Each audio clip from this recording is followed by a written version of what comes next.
WIIFTBP.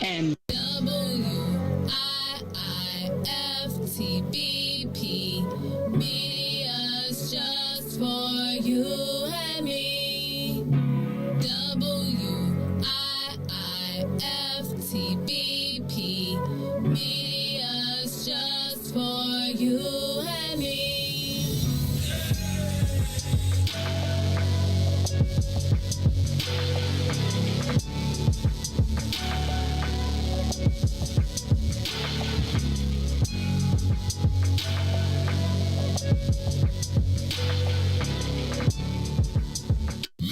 Jackson.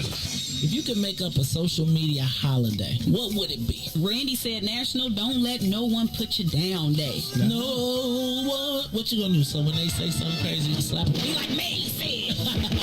Ricky said a Jukathon Day. Man, we about 60 years old. I be done had a heart. You gotta get your heart rate up. Okay, not that far. All right, Mario Mario said my favorite one. My friends and I do what we call National Call Off from Work Day. As a business owner, I don't. You don't like that, yeah. I don't like that one. Because I'm the boss of this thing. We got Marcus Garvey Day from Remy too.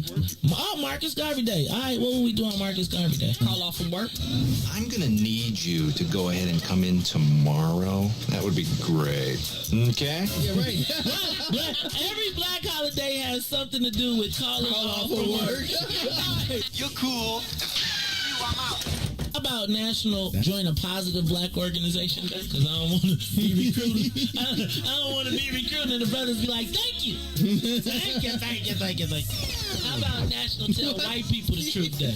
Tell them how you really feel. You can't handle the truth. Why don't we call that National Black People Get Locked Up Day? I'm going to tell them there's an African-American man threatening my life. Hello. The most dangerous show in the morning.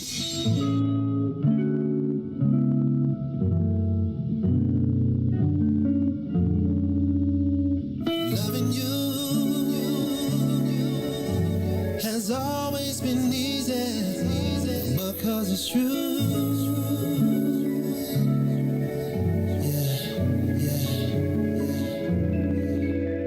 I would not believe if someone would have told me you would come along to reveal my soul. Cause I was done with love, my heart had grown cold. You had good energy, exactly what I needed. You walked in my life and placed the joy where was needed. Not a mirage, what I feel for you. Put that on God, girl, I'm loving you. Said it's easy to love. Said it's easy to love. Oh yeah. Loving you has always been easy cause you're beautiful. Loving you has always been wonderful. More than you'll ever know. We got good chemistry, go together like love says. Passion and care we show one another top stars. The feelings I have for you, I ain't felt in so long. What we share together, baby, the bond is so strong. It's no facade of what I feel for you. Put that on God, I got love for you. Yeah, said it's easy to love. Said it's easy to love.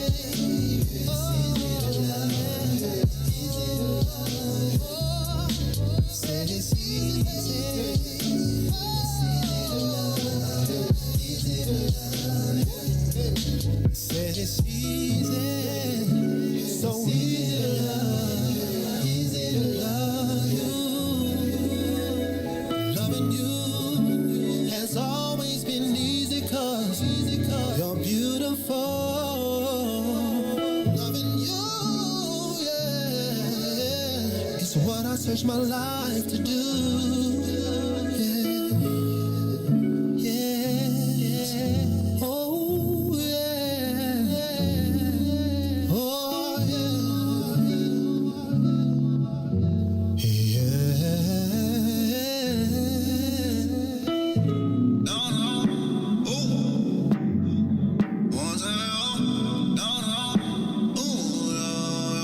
Crescent moon, drop top cruising, old school music, old school juicy. Gotta make my way to you.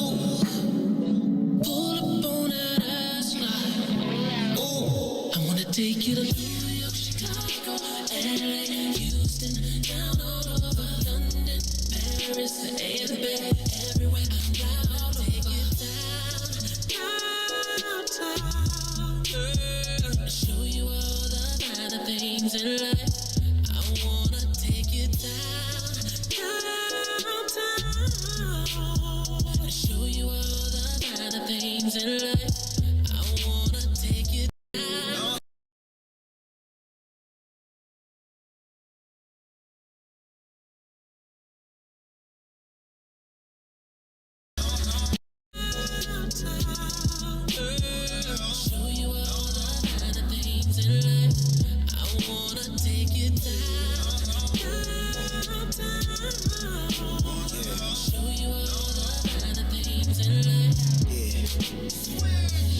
lay shore.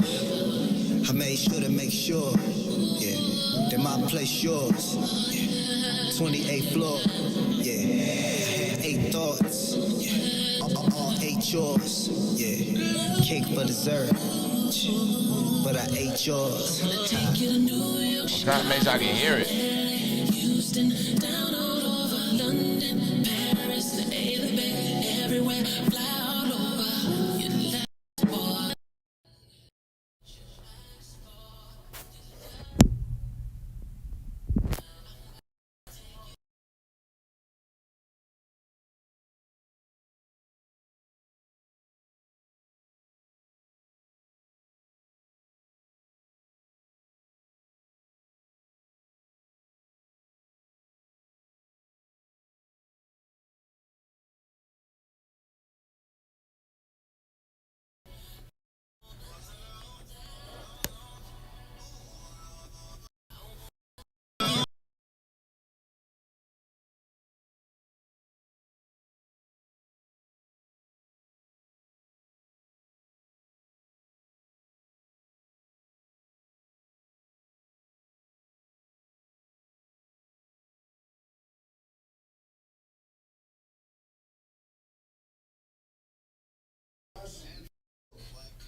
For us black.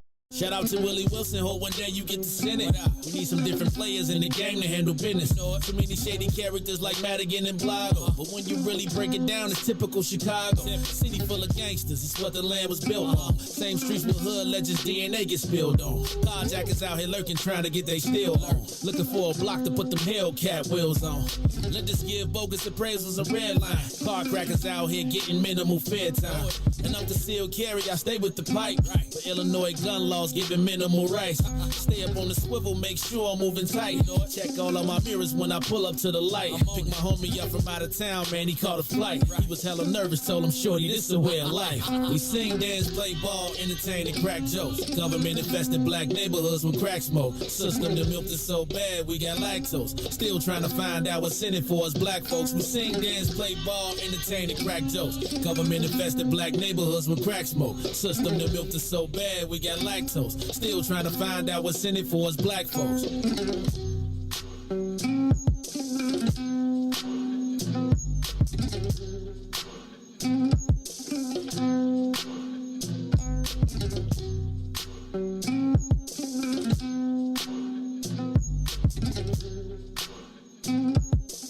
Wake up, Chicago! Oh, wake up, world. This is the Maze Jackson Show. I'm your host, Maze Jackson. I am rolling. I can't say solo dolo because I got my man DJ Riis the rule in the building. But I am in the building. No Ruthie more this week. Hey, Riis. Think Ruthie getting flued out? I was gonna say I want to live a lifestyle that she like that, but I don't know. She living a lavish one, ain't she? You know, Ruthie be like, send my ticket and make sure it's first class. You know, they could be in the DM. She just acting like she ain't really talking to nobody. You think it could be in the DM? Don't do that on the show. You know I ain't like that on the show. I got it. You know, Ruthie just drop off. You know, she just be like, I'm out. You'd be like, you know, that's like when you get that call. And you know, when I told you, you know, that's what the dude be like, I got your days off. You just come, I got your days off. I don't know what, Ruthie done disappeared on us again. So we're going to have to check her out when she come back. I'm going to have to, we gonna have to put the sniffer at the door. Or check if she wear a lot of turtlenecks. You know? She too old for turtlenecks. Hey, I mean, they too old. Know. Oh, okay. Or you know she do. She wear that scarf. Yeah. You know what? Ruthie do be coming in the summertime with a scarf on. Like, Ruthie, it's nothing. It's cold. Riis, you done peep game. You done busted up. You know I'm in trouble, man. Oh yeah. She probably getting ready to text you. She coming in here. Now. She gonna come stomping in here. She gonna wear Tim's on Tuesday. Cause she coming for you. She gonna come for you. All right. Well, in the meantime, this is the Maze Jackson Show. I'm your host, Maze Jackson. I got my man DJ Riis the Ruler in the building. Riis the Ruler, how you feeling this morning, man? I'm blessed by the best. You already know the rest on this last day of November in 2021. Can you believe November? Yeah, I remember this time last year, man. You know, I think of another song anytime I think of November. You know, I think of that WIIFTBP. I'll be going to November. You know what I'm saying? That's what it was based on. Oh, really? Yeah. See, man. Gone to November, I be gone to November. Hey, November, and I gone to November. February, March, April, May, June, July, November. I love it in November. You know how you ever been to Jamaica when they turn every song into a Jamaican? It be I love it. They can turn any song to a Jamaican song, and I think WIIFTBP be playing the role though.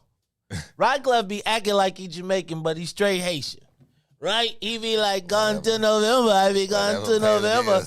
And you know he got a little beef. You know it's a little Jamaica-Haiti conflict over Lauryn Hill, right? Son of Bob Marley, Rohan. You know that's where she got all them babies from. Yeah. You know, Jamaicans be like, hey, Joe, let me tell you what you're going to do.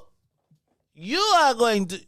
Lauryn Hill, He hit Lauryn Hill with like 7 of them. Like, you finna have 7 back. Okay, you want to be on tour with WIIFTBP? Take this, WIIFTBP. Take that. I mean, just think about the love, though. Just think about the love. I was thinking about this. What was Lauryn Hill's album? Misunderstood. No, the Miseducation of Lauryn Hill.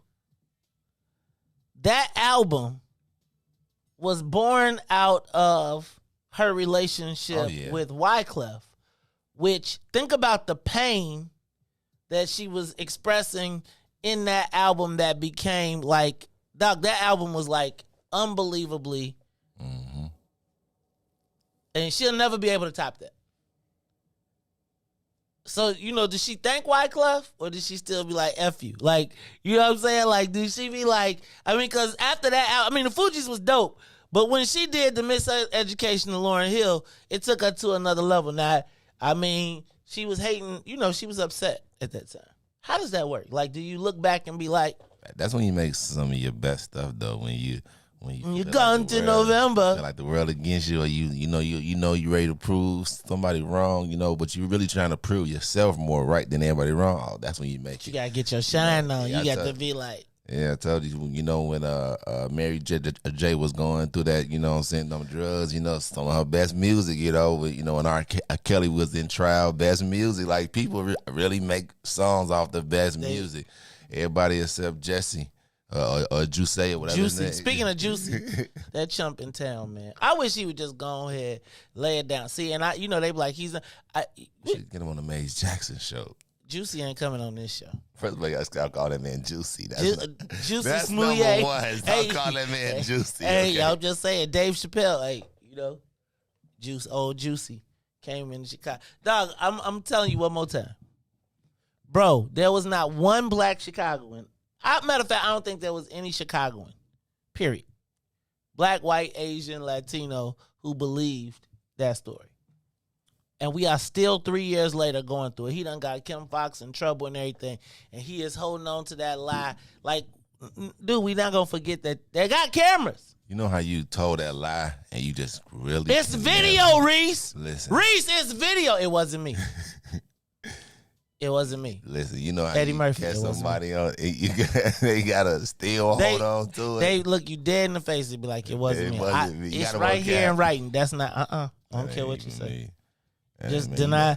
Can you deny until they just give up? Is that what you hope? Like, you think he just deny and he hope we just give up? That's why he gonna go to jail, though. That's exactly why he gonna go to jail. Like, you stretch this out, because the judge said, oh, we having late nights because we getting this done this week, so be prepared. Reese, how many times you say we had jury selection and they was done by yesterday? Quick. Right? I'm telling you, this finna be... And I still feel like, you taking a shot with a jury, dog, because, like, all I'm saying is everybody in Chicago, like, dog, you really still holding on to this. You lied on us. You had the whole world thinking we was homophobic. Trump. They had on, he got down to they had on Trump hats. The things people will do to rekindle their career, man. Dog, okay. All right. All right, Reese. Don't forget, concealed carry class, December 18th and 19th at TP. I'm waiting. Tennille is big time right now. Can I just tell y'all, shout out to my sister.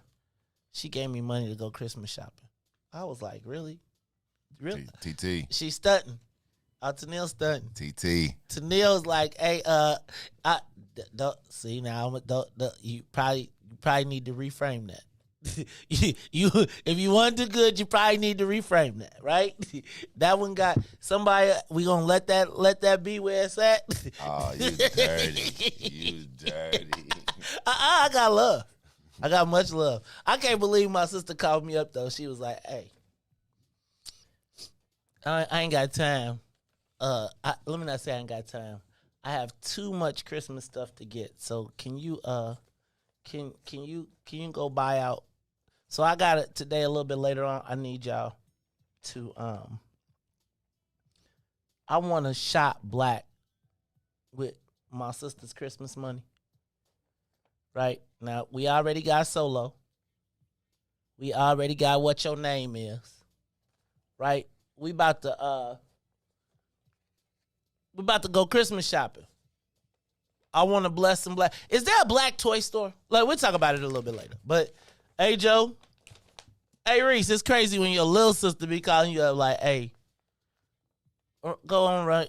I got a few dollars. And then, but then it's like, when you think somebody gonna have, you be like,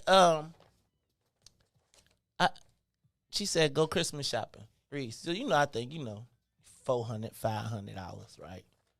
Oh no, she stunting. She stunted. She stunted. She was like, go buy the whole thing. Can't wait for them paperworks to come. But that, see, you got buy the whole. Get the whole thing. She said when I can't tell you the whole story, but she said the white people be looking like all of that, like all of that. And the thing is, that's when we were singing about the white people. Then we was like, yo, who has the black toy store? Who has the black? Now I'm looking for you ain't gotta just have, you gotta have the good toys though. Reese, I'm going shopping, man. Can I tell you? Sometimes. So Reese, the Jacksons are we cold until we hot. Then when we hot, we like hot. It's gonna be a good Christmas, y'all. Gonna be a good Christmas. That's all I gotta say. That's all I gotta say. Loyalty has its benefits, has its rewards. Plus next year, plus I ain't even finna front. We got some salaries too. We got some salaries to put on the table. It's finna be cracking around here. You know what? Jesus loves me, this I know. Remember that song?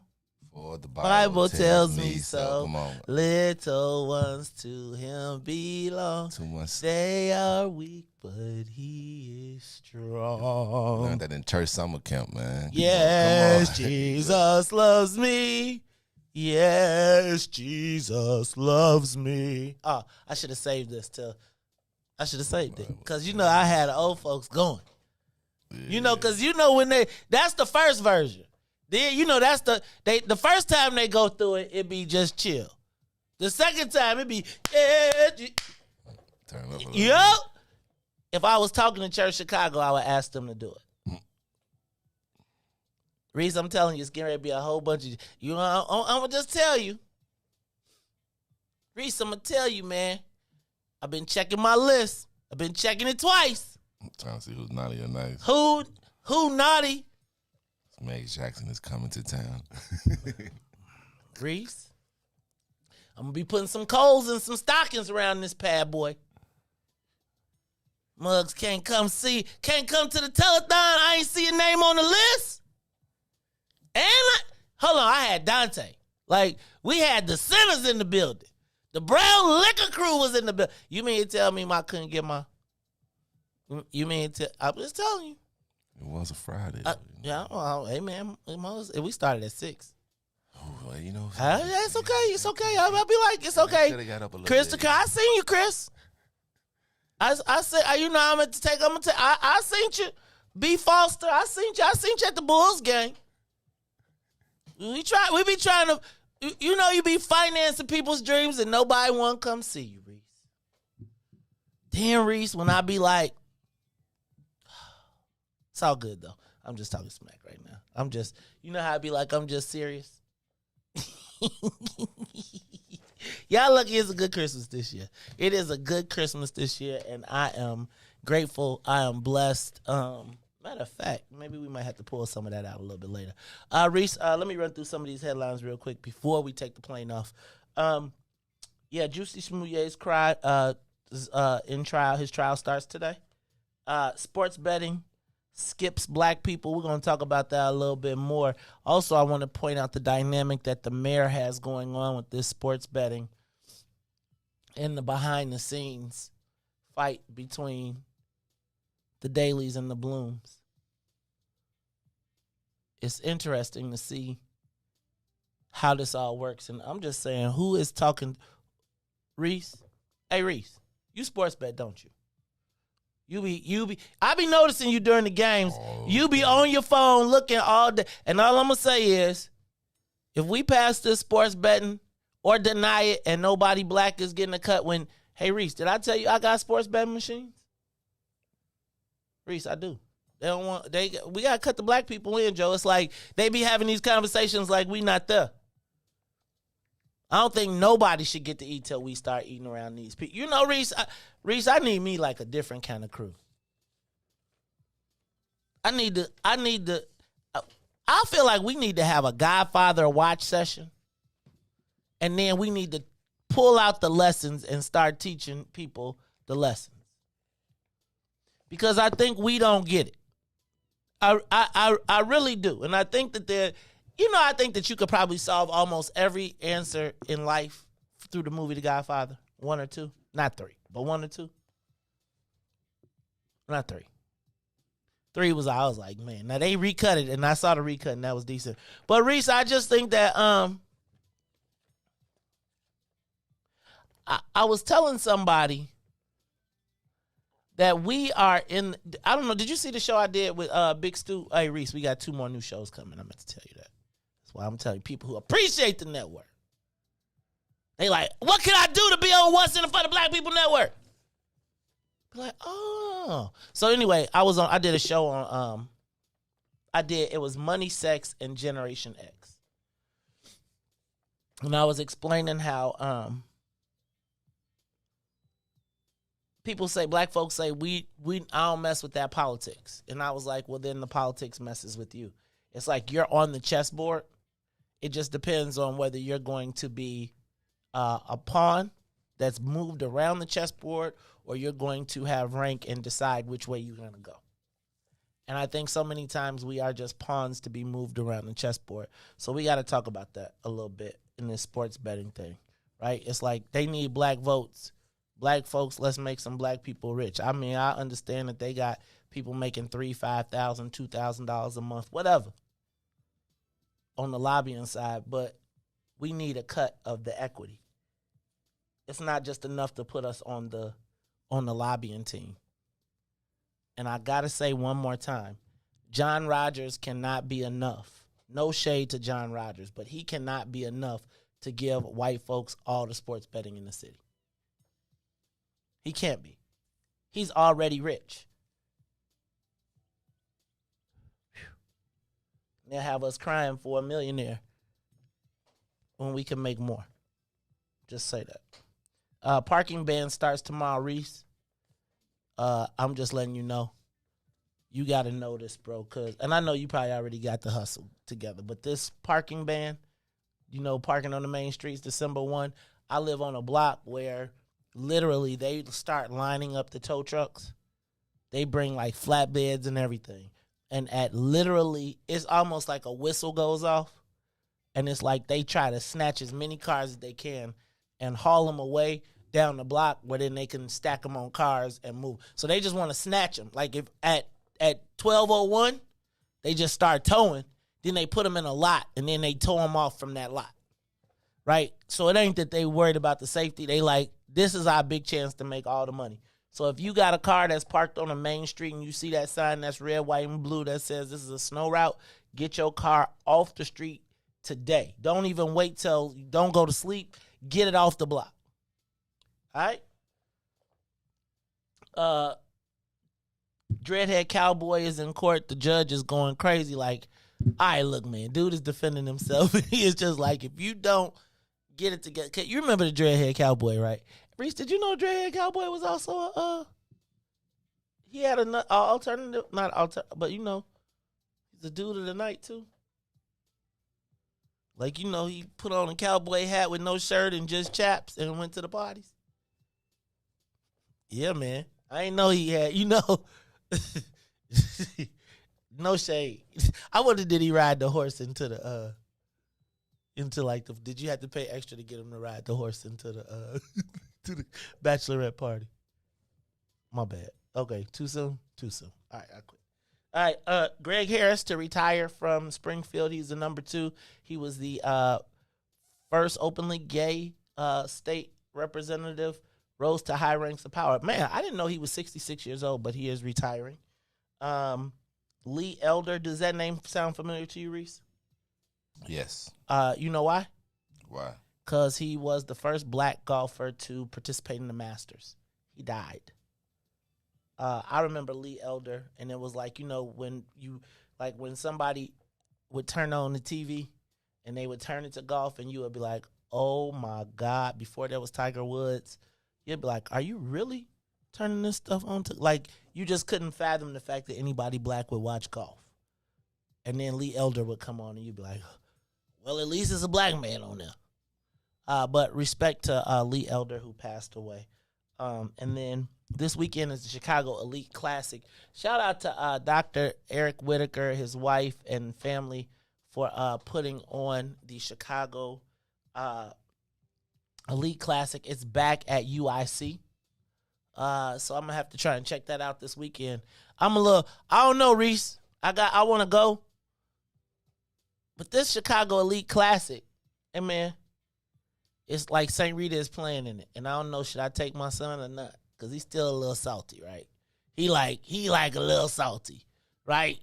But it's like everybody on the team is like 6'8", 6'5", 6, right? It's like, when you see it coming and you just be like, you got to take them, man. You never know. It might be the fire to light them, and you might have your little Isaiah Thomas on your hand. You got to just see it. You got to watch the game and be like, okay. You got to get that burn. Okay, so they ain't picking me. You got to get that burn. All right, you ain't pick me because all right. And then when you hear that ball dribble, you like, who was that? You like, that's my son getting ready. Yep. Yeah, Riis. I might make him go and just watch. Just look. Just be sitting there. Just cook. Even though Riis, he playing on this AAU team in Deerfield, Yeah, guess where his practice at? Where is it? The Berto Center. Really? Joe, like you pull up to this bad boy. Now it's a little underwhelming now, but when you walk in the gym and all the championship banners are hanging up there, and it's like this the same lot where Mike pulled up at, right? And then you go in the back, and it's the back court where it's an outside lot of Riis. Now he out there playing, and I was kind of like, why are we going to Deerfield, dude? However, after brief networking in the parking lot, my son's a little smarter than I recognized. He was like, yeah. First of all, Dad, you've always told me that we should network and meet other people. I'm going to play basketball with this diverse group of guys. In the meantime, we're going to figure this thing out. Well, son, I appreciate you. Now, my son looked at me like, I was like, man, where are we going? You driving, Riis? And then we pull up and then we walk in the gym and I was like, oh, you got me. Although, to get to Deerfield, Riis, it's actually quicker than it is to get to, like, Harvey or Robbins. Because it's literally like 25 minutes door to door. So, I don't feel too bad. And I was like, sitting in the parking lot, though, it was dope, though. Because, when you pull in the lot and it's like everybody looking, and the white boys got to look and be like, who's that? Oh, by the way, yeah. Yes, dude, I won. I hope he was on alert this time. Oh, dog. I ain't even tell you how on alert I was. Dog, by the way, not only am I getting the Tyrone special, I'm getting the under the man. That's why y'all gotta come to the concealed carry class on December 18th and 19th. We're gonna talk about it all. Look, let's take a quick break, Riis. But before we do, let's get the Soul plane up to 60,000 feet. Let's fly into this commercial break, and we'll be back after these messages. It's the Maze Jackson Show. The Maze Jackson Show will be back after this break. WIIFTBP. If you're a business professional, have you ever wanted to multitask on your way to an important meeting instead of navigating through traffic? Fellowship Fleet Limousine and Bus Company is your solution for chauffeured ground transportation. Our company provides sedans, SUVs, stretch limousines, vans, and buses for corporate travel, airport transfers, and group shuttles. If you're a corporate travel manager, individual business professional, event or meeting planner, relax. Let us take the wheel. Visit fellowshipfleet.com to book right now.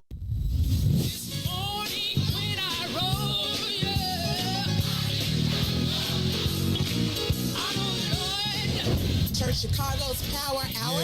I'm your host, Angie Mims, and Terrence Keys, TD, a.k.a. Terrence Daniels.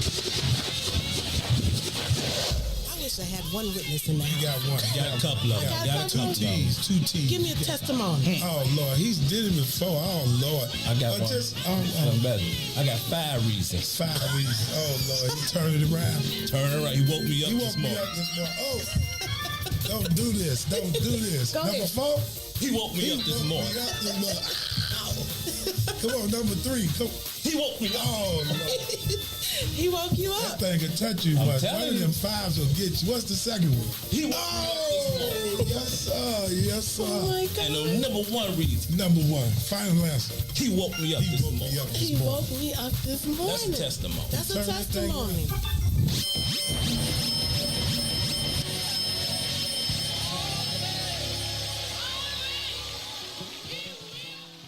And now, traffic and weather. Yo, who said devotion had to be sad? Yo, check this out. The Lord is my shepherd, and I want. He's making me to lie down in green pastures. He leads me beside the still waters. He restores my soul.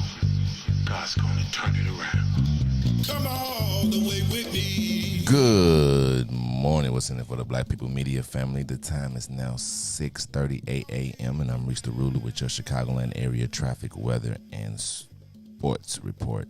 In sports, the Chicago Bulls take care of business at home, 133-119 against the Charlotte Hornets. Let's move over to traffic on the Kennedy. O'Hare to the Loop is 28 minutes outbound to O'Hare 21. On the Edens Deerfield to the exchange is 31 minutes. Exchange back out to Deerfield will be 28. On the Eisenhower Thorndale to the Loop, 36 minutes, 28 minutes back out to Thorndale. The Stevenson is 41 minutes from I-355 to the Dan Ryan and 30 minutes outbound. The Bishop Ford from I-80 to the Dan Ryan, 36 minutes, 28 minutes back out to I-80. The Dan Ryan is now 15 minutes to the Loop, 13 minutes back out to 95th. On DuSable Lakeshore Drive south to 55th to Jacksonville, as Jackson back out to 55th will be 7 minutes, 8 minutes north. Randolph to Bryn Mawr and Bryn Mawr back out to Randolph. Today's weather, it is currently 36 and clear. Today will be a high of 48 and a low of 32. I'm Reese the Ruler. Now here's Grateful here on The Maze Jackson Show. Oh yeah, oh yeah, oh yeah. Come all the way with me.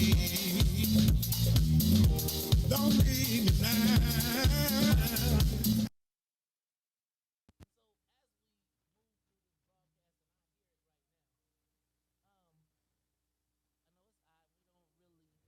I'm going to ask God today to bless our mission. Because to me, this is the set off of me finally walking into the space that the Lord has put there for me. It's a little weird to talk about, so I'm going to ask you. Oh, well, since you got it already, let me get out the way. Y'all go ahead, and then we going to talk about this dude that just came showing up. He ain't come to practice, and now he want to be here. But if we could get this Grateful for me real quick, man, we can do whatever else after that. Thank you very much, y'all. I mean, it sounds like Lou Rawls singing it, but I'm going to sing it anyway. It's early, sir. God has not promised me sunshine.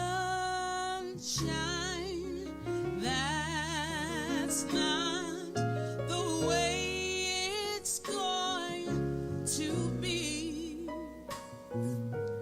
But a little rain mixed with God.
You are listening to the Maze Jackson Show. I'm your host, Maze Jackson. Got my man, DJ Riis, the ruler. Riis, we got to be grateful, man. I was thinking it was a perfect time to bring that in as we've been skipping out our radio family. I had to go through my comments and John Austin be like, good morning from your radio family. So we want to say what's up to everybody from WBGX 1570 AM. We want to welcome the Saints into the building, as Boosie be like the Saints, Maze. And yesterday for some of the Saints, I might have got a little emotional, so I might have forgot y'all was in during. I might have got y'all. So please blame it on my head, not my heart. But I am truly grateful for the opportunity to be here to broadcast to you each and every day, Monday through Friday, 6 to 9. If you are listening to us on WBGX. You can catch us every day from 6:30 to 8 o'clock. And then you can jump back and watch us on Facebook Live, YouTube, Twitter, or Twitch. Riis, I was thinking about, do we need to buy a Roku channel? I was thinking, should we get us a Roku channel so then they don't even got to go through all this? But I feel like, you on the Roku, I don't know if you get the comments. But I was thinking maybe we need to get us a TV channel on the thing. So when you get the thing, you could just be like, put the thing on the thing and it'd be like the Maze Jackson, What's in It for the Black People Network, right? And it'd be like a little icon you could put on your TV. I'm thinking, man. Gotta get our production a little tighter, but I'm feeling a little itchy scratch right now. That might sound nice though. No, I'm gonna tell you. You be like TV for real. And then you put all the other episodes on replay. Think about you turn on the TV, you be like, hey, you can catch us week 304 Wednesdays on Roku. Just go down to the bottom of your Roku and hit you. You ain't ready, Riis. You don't want to do you. That's why I'm gonna shine. You ain't ready, Riis. You not ready. Come on, man. Tell me, Mama on TV. That's a whole different me. Mama, we did it. Mama on TV is a whole different Riis. See, I'm gonna tell you, y'all don't let me get no TV show because I won't know a lot of y'all. Well, no, I can't even say my day ones. Like y'all know y'all straight, but Riis, I be acting funny. I be like, oh yes, catch me on 39 on the Roku, please. Tune in every day. And then we have our little lineup. Then when you put your channel selection in, you ain't even ready. I'm gonna keep that to myself. See, you can't tell everybody everything because then they'll be like, shoot your dream. Boom. We ain't gonna be on we gonna be on TV though. That's all right. Yeah. I'm gonna tell you. What's that song? Don't believe me, just watch. You need to get that in the little thing where you can just hit the button and be like, don't believe me, just watch. Think. And we got to get we got to get his version of it. You got we don't need to say it. I just think I should be able to go like that. Riis, I got the, and you be, then it ain't got to be me. So Riis, we got to be extra fresh with the sound effects, dog. Like, I mean, I'm just saying, like, here go lick, bro. The peoples is with us. We got to give them what they want so they can understand what they need. When we get the good ones, Riis, we got to soundbite them, lock them up, and just put them just in case. Got to be in the vault. Like when Lori Lightfoot, we got to go through and find all the famous statements, and they just got to be on the catalog. And you be like, how we can go, hey, and you can make it scream? We need to be like, when I be like, Riis, I couldn't believe they had to do it, right? Then they can't blame me. Riis, you got to think about it like this, man. I was just thinking about this. Riis, if we did a show every morning to 400 people, like if it was, say we had to show up to a club every day for 400 people. You ever seen a Chicago rapper when they got a show with 20 people? Been enough of them. They burn up Madison. They done bought new shoes. Man, we got a show, Joe. They spend more than they got on the show. They getting paid for the show if they didn't pay to do the show. Right. I would say they probably had to sell tickets or pay to get the spot. Right, to get the spot. Now, Riis, If they knew they was performing to 400 people, you couldn't tell them nothing. Riis, we got 400 live people every day. Somewhere between 3 and 4. I got to tell you, Riis, I be looking at everybody else's social media in the morning. See, now we start talking about they won't cut us off. But I was going to tell you, Riis.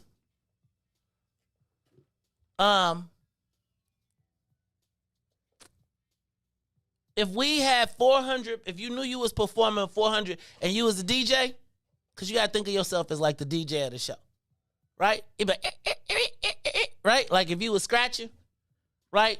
You know, if you had the songs that made the crowd go up, we back. You would, Riis. So all I'm telling you, bro, is, you know, when you hear a good one on the TV, you be like, ooh, let me get that. Hey, yo, Jackson, you know, when you doing da-da-da, you can say the beat, and I hit the... You know what I'm saying? Like, I'm just telling you, Riis, we could be the coldest thing in the whole world. It'd be like, right? Tyrone be like, we could turn Tyrone into a character. Excuse me, right? You know how I was thinking, like, I really don't want to tell you the character, but he could be our version of Debo, right? You know what I'm saying? He could be the militant Debo. Brother, let me, instead, but he taking your chain for the people, right? He gonna do it like he gonna be Debo for the people though, right? Like I'm just saying, Riis. Then when you be Daquan, you can be like Little Murder. What's his name? Lil Homicide. We got all the characters. You ain't ready, Riis. You don't want to do nothing. You don't want to be Emmy Award winning morning show. Yeah, I know. You trying to say you trying to do the Kanye say your beats for I understand. That's why you don't want Toy to come and sit in, because you don't want to see the big lights. You don't want to be like, ooh. Trying to save all the good beats for myself. You trying to save all the good beats for yourself. It's okay though. It's okay. It's all right, Riis. Cause when I'm on the award show and I got to jump in front of whoever's podcast to be like, yo, week 304 was the #1 show that. Then y'all gonna be like, see, that's my man's there. Because, see, I'm the type of dude that do that. But, see, they don't understand me, Riis. They don't understand me. All right, so anyway, I think I done hit through all the headlines, and I've been talking enough smack this morning. I've been having a good time, y'all. I have been entertaining myself. I just need to let you know. So, thank you for joining me inside of the mad world of Maze Jackson's mind. But now I got to get back to the paper. Recent on the paper, it says it's about that time. So if you can find it for me, cue it up and get it ready. I think I am ready to drop it. Get me with the big voice. When you're ready to hit me, I'm ready. It's time for the social media question of the day. Where is the capital of Black Chicago? Where is the capital of Black Chicago? Riis, I want you to open up the phone lines and I want to explain it to you like this. When I was a young man, we lived at 63rd and Rhodes till we moved to Bolingbrook. And Riis, I would always remember, and my grandparents lived on 8727 South Constance. And Riis, leaving Bolingbrook and coming to Chicago, I always knew when we got to the black part of the, like when we got to Black Chicago. Well, quite frankly, I feel like once you came in the city, once you hit Roosevelt, everything south of Roosevelt was just black. I don't think I recognized it. I just realized that point when you come in off of 55, right? And you come in off of 55 and it takes you about 22nd and all of that stuff, and you wind through and you come into downtown, you realize that you're in Chicago. And I would tell you that I used to think of 87th Street as sort of the unofficial black capital of Chicago.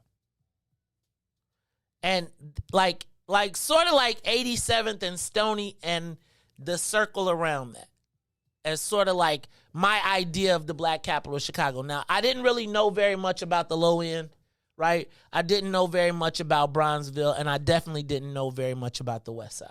But from my mindset and my perspective, it seemed like whenever you got to 87th and like Stony Island, it felt like as long as you looked down that block each way, it was red, black, and green. It was black-owned business. It was black-owned stores.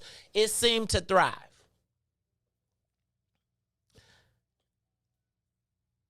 As I got older in Chicago, I would say that I recognized like the 20s and 30s, like in sort of more of the low end and that Hyde Park, Kenwood area as more of a black hub. And I think sometimes people think of Hyde Park as sort of a black capital, but I don't think of that as a capital. Like, and when I'm talking about capital, I'm thinking about the centerpiece of black Chicago.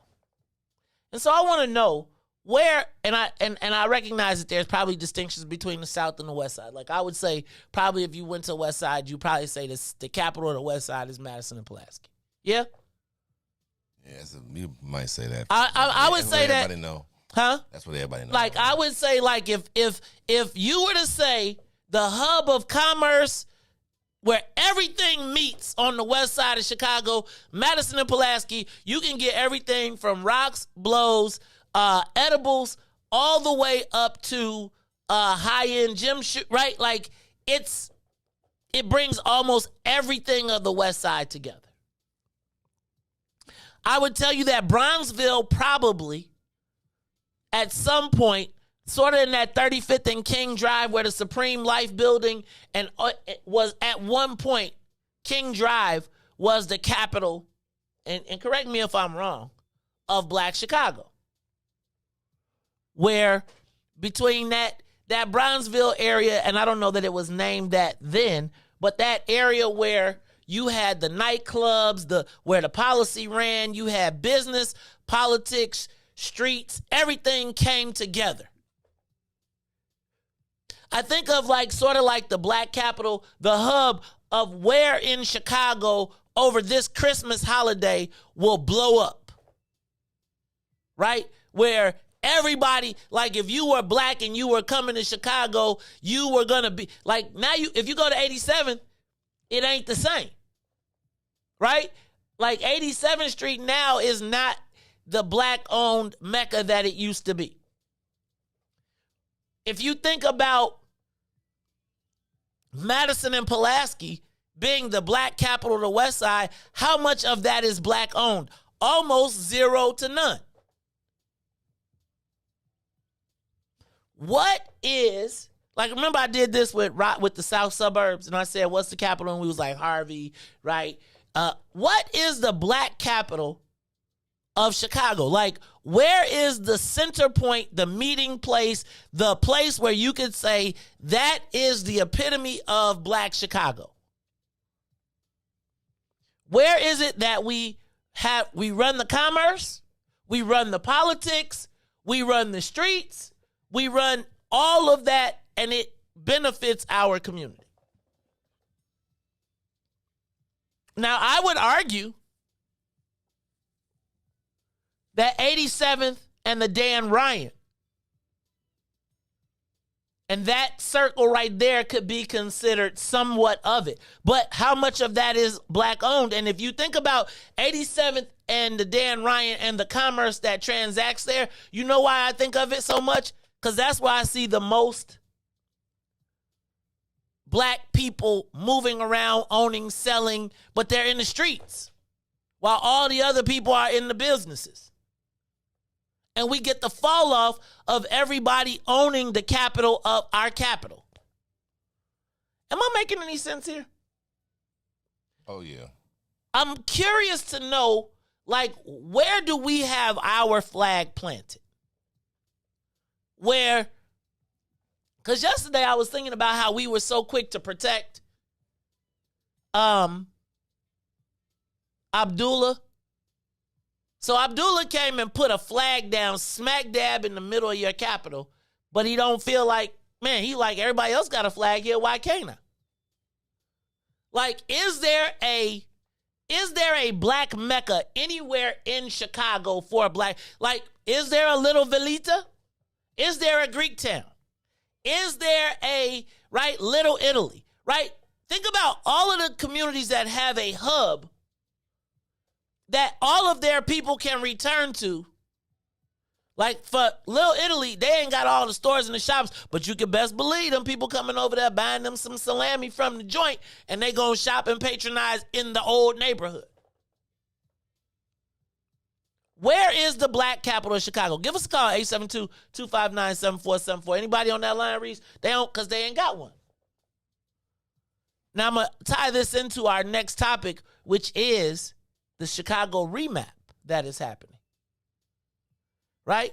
That seems to going to be going to a referendum.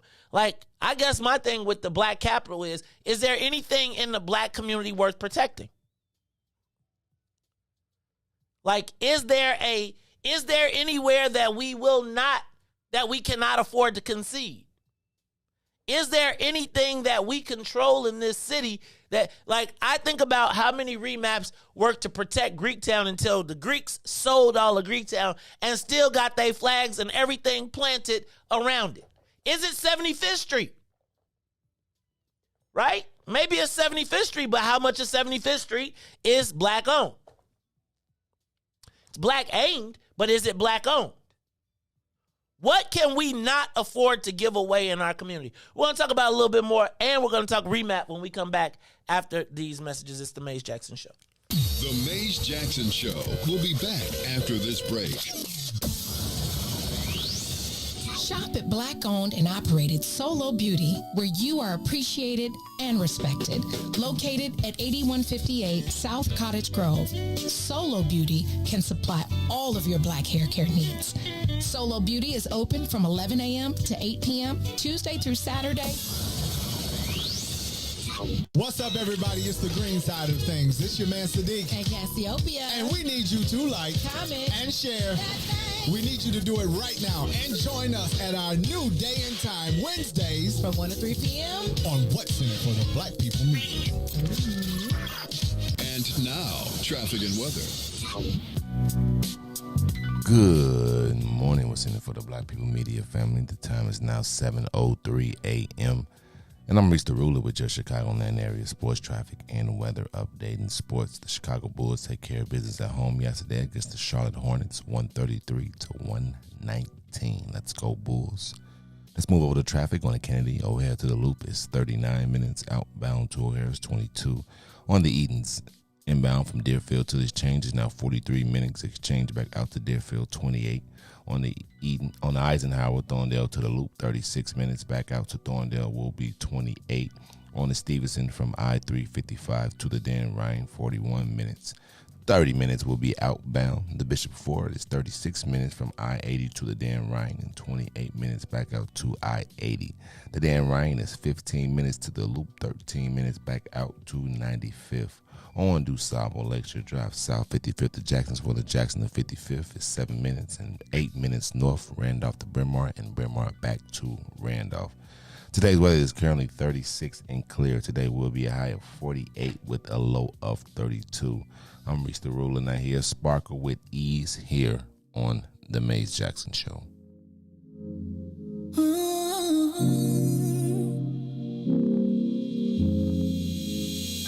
You see me, you see him, my best friend. He hold me down like ankles fighting the waves. Apply not to my crime, yeah, I do time. Till I'm with you, I'll be counting the days. Yeah, ooh, been through so many things, but we always get through. Yeah, ooh, it ain't always perfect, but it's worth it.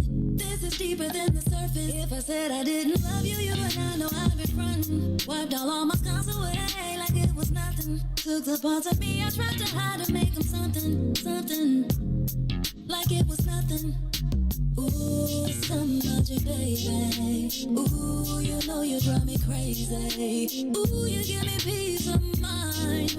Ooh, let me tell you why. You make it easy, say, to take it easy, say. feels so easy. Easy to love.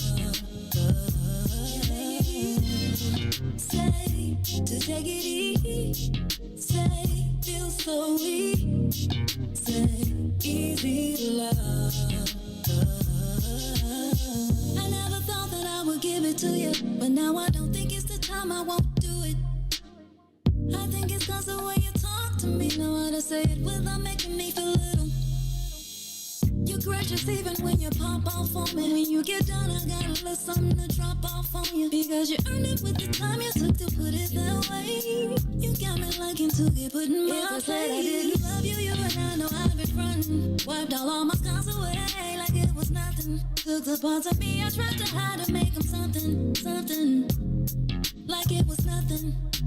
Ooh, somebody, baby. Ooh, you know you drive me crazy. Ooh, you give me peace of mind. Ooh, let me tell you why. You make it easy. Say, to take it easy. Say, feel so easy. Say, easy to love. Back to the Maze Jackson Show. You are listening to the most dangerous show in the morning. This is What's in It for the Black People Radio. Maze Jackson. Maze Jackson, the most vociferous advocate for black people in the world.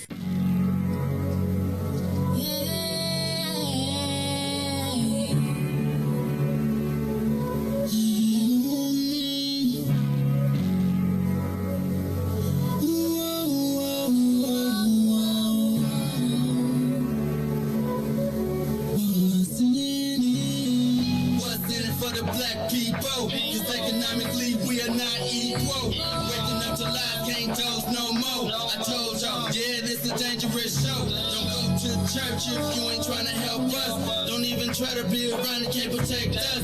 We see the lies, not other politicians. We need money and no symbolism. It's Maze and Riis, and Ruthie and Todd, explaining how we all come from God, giving us tools to beat the odds. If we united, our movement gon' stop. If they ain't tryna help us, they ain't tryna do nothing. We gotta do something, we gotta stop running. It's time to confront the problem. Really, you expect, you oppressed, it's all wrong.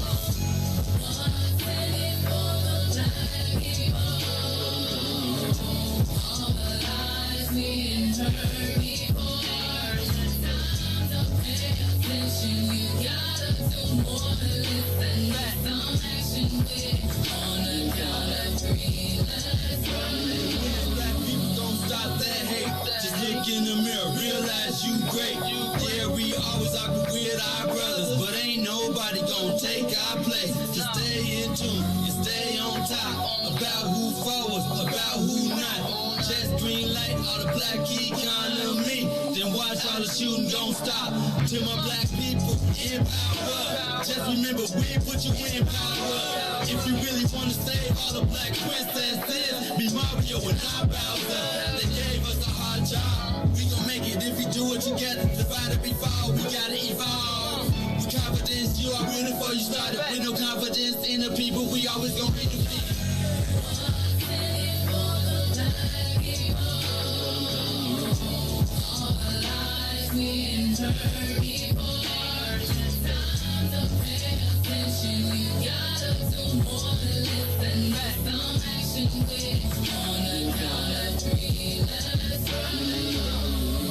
What's in it for me? What's in it for you? Who's telling the lies? Who's telling the truth? Black people realize the sun shines for you. So stop the divide. See what melanin do. What's in it for the black people? All the lies we intern people. Time to pay attention. You gotta do more than listen. Some action with on a count of three. Wake up, Chicago! Wake up, world. This is the Maze Jackson Show. I am your host, Maze Jackson. Got my man DJ Riis, the ruler. Hey, Riis. Coming up, man. Letting you know, bro. In the building. We got coming up at 7:30, Coach Ernest Radcliffe. You know who that is, Reese? That is the coach of the Chicago Wolfpack. They are going to nationals, and I don't know if you've seen it everywhere on the news. They need money. The basketball team? Football, dog. Oh, football. Football, they going to nationals. Okay, now I was just going to say I thought the basketball team had been real funny because I actually beat that coach twice in some summer leagues with my team. Wait, Coach Stubblefield? Wait a minute, hold on. Coach, wait a minute. No, that's the football coach you talking. I thought Coach you were Radcliffe. talking about the basketball coach. Wait, you got a basketball team? Yeah, I used to have one in the Park District in the summertime. Oh, really? Yeah. Well, great. Reese, you can't play basketball, though. If you go look at that tape, you see me getting buckets all on little mini maze. Reese. You ain't see me and all of everybody else. You ain't see me getting Reese, buckets. you was shooting. You was playing West Side jail ball though. I was playing West Side. You was shooting them half quarters, bro. You know how they going in? Not all of them, Reese. Reese, you Steph Curry shoots 17 and hit 7, and we call him the GOAT. No, we don't. Who calls him the GOAT? Well, I'm just, I call Michael Jordan the GOAT. But yeah, I did have a team. And you mean I can't ball? Maybe Reese, run a tape. Reese, man. don't make me take you in the gym. Reese, don't make me have you come in the gym, bro. Put one of my guys. I'm gonna have to put Mark Aguirre on you. Shout out to Mark Aguirre. I owe him a call back. He been hitting me up. Yeah, dog. So Reese, capital of Black Chicago. You know, we claim all these neighborhoods. You know, like people like we Wild Hunters, we Tear Town, we Murder Town, we Kill 'em Dead Town, we K Town, we L Town, we M Town, we. It's definitely out south because out south people don't come out west, so it can never be out west. I agree with that. Actually, I do think though that the intellectual capital. One of the theories that I heard about the demise of Black Chicago was that the intellectual minds were on the west side, which is why they flooded it with drugs, and the pettiness was out west, which is why they gave them guns. Out south, which is why they gave everybody guns. And it's like that's why the drug traffic is so prolific on the west side. But I want to know, what is the Black capital of Chicago? Now, part of the reason I'm asking this question is because, Reese, I don't know if we're in the middle of, like, we're coming to the end of the battle that we've not seen in decades over the ward remap, where the Latinos and the Blacks are. It seems like when the white guys were there, the map got done, right? They didn't even give people, they said, this is what you get, take it and run. Now that we got it, it's like there's a fight between the Blacks and the Latinos over who's going to have the most power. And so we're started out with 18. The Black aldermen are willing to concede one ward. Say, look, we'll take from 18 to 17. Y'all got wards that y'all live in that y'all can't win, because the Latinos be like, we don't have to elect the Latino as long as you take good care of us. Now, the other question I got is, why, Reese, give me a quick break because I'm concerned this might be the coach. So give me a little music. Y'all bear with me a second because I'm making sure that the coach gets in. All right, this is the Mace Jackson Show. Reese, go ahead. Give me.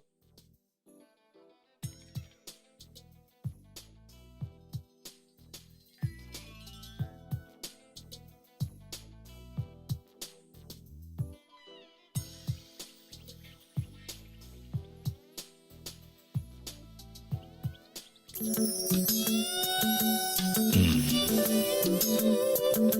sure looking good tonight, baby. I just wanna. And you let him in. Hey, y'all, this is the Mace Jackson Show. We are back. I just wanted to make sure that our special guest was able to get in. Reese, he is downstairs at the door. But very shortly, we're going to be talking to the coach of the Chicago Wolfpack. We got some of our best and brightest going down to nationals, and they need to raise some money. And so we want to make sure that we on Giving Tuesday. Did I mention that today is Giving Tuesday? That we are giving back and supporting our own young people. We always tell the stories about what they ain't doing. So when they do something good, we want to be a part of it. So coach of the Chicago Wolfpack will be here. And one of our very own Lions Den members' son plays for the Wolfpack, Mario Jones. So we definitely want to show them some love when they get down there. All right, shout out to my man, Sean Howard. Shout out to all of the members of the Den who were connecting the dots. But we got Coach Radcliffe. We'll be talking to him at 7:30. Did I say Coach Radcliffe? Am I saying that right? Ernest Radcliffe? Yes, I am saying it correctly. All right. So currently we're in the midst of a battle for the power. Well, back up. I don't know if it's a battle for power. It's a battle for numbers because I'm not exactly sure how much power is being conveyed in the in this ward remap. But the symbolic battle is, will the Black Caucus concede their number of wards in the city to the Latino caucus, who is demanding more representation? The Latino caucus wants 2 wards. The Black caucus is willing to give up 1 ward. I think if it should come out of somebody, why not make the white guys give it up? But that goes way back because white population has grown by 1%. But I always think, how much did they take from us overall? They could pay a little bit back and share a little bit of the pain. But part of the reason I'm asking this question about what is the Black capital is because, Riis, they are now looking to take a black ward and turn it into a Latino or a white ward. Now, currently there is some rumbling that they will take the Black ward from Alderman Anthony Beale and Alderman Kerry Austin and Alderman Howard Brookins, and they would take a ward out of the South Side and put it on the North Side. Now, Riis, let me ask you a question. Is there any untouchable Black land that we cannot afford to give up? Right? Like, again, that's why I go back to, they're literally gonna go into, they were gonna take Pullman away from Alderman Anthony Beale and give it to Alderman Sadlowski, a white woman. And my question is, like, right now on the South Side, probably the most development going on is in the Pullman area controlled by a Black alderman. Now there are other dynamics that play into that because Alderman Beale seems to be, Alderman Beale has called the Black Caucus out on not being, he's called them sellouts in a lot of cases. But are there any untouchable, do we have a Black capital? Is there any place that you'll be like, nah, man, you touch that and you are ripping the heart out of the Black community? Give us a call, 872-259-7474. Some of the things I want to see in the Black capital would include commerce. Where do we have Black commerce transacting? Entertainment, education. Sacred Black ground. Give us a call, 872-259-7474. Riis, who's on the live line? Caller, where is the Black capital of Chicago? Hallelujah, greetings, Maze. You come up with the most interesting things to think about. Sadly, I don't think we have one. Now, when I was growing up in Inglewood, 63rd and Halsted was it because you had the major food stores, Sears, Weebo's, Robert Hall, and 3 movies, and it was the highest grossing neighborhood in the city next to the Loop downtown, I believe, like Pilsen is today. But it was Black spending and white ownership. But I think it would have been Bronzeville because the Regal Theater, that was worth saving. But I didn't know about it then because I never left Inglewood until I got in 8th grade, and we had a luncheon in Bridgeport. So, but it's really sad. But those businesses that's on 100 and something in Michigan, at least they have businesses on that street, but are they Black owned and operated? I would say that for a long time, we've not controlled the commerce. But I do think that some of that commerce recirculated and it was in our community. I think most of the big stuff now, you got to go outside to get it. Is what in the Black community is sacred ground, is untouchable. And before you make fun of me on this question, I want you to think about the fact that the only Black-owned skyscraper downtown was the Johnson Publishing Company. we sold that.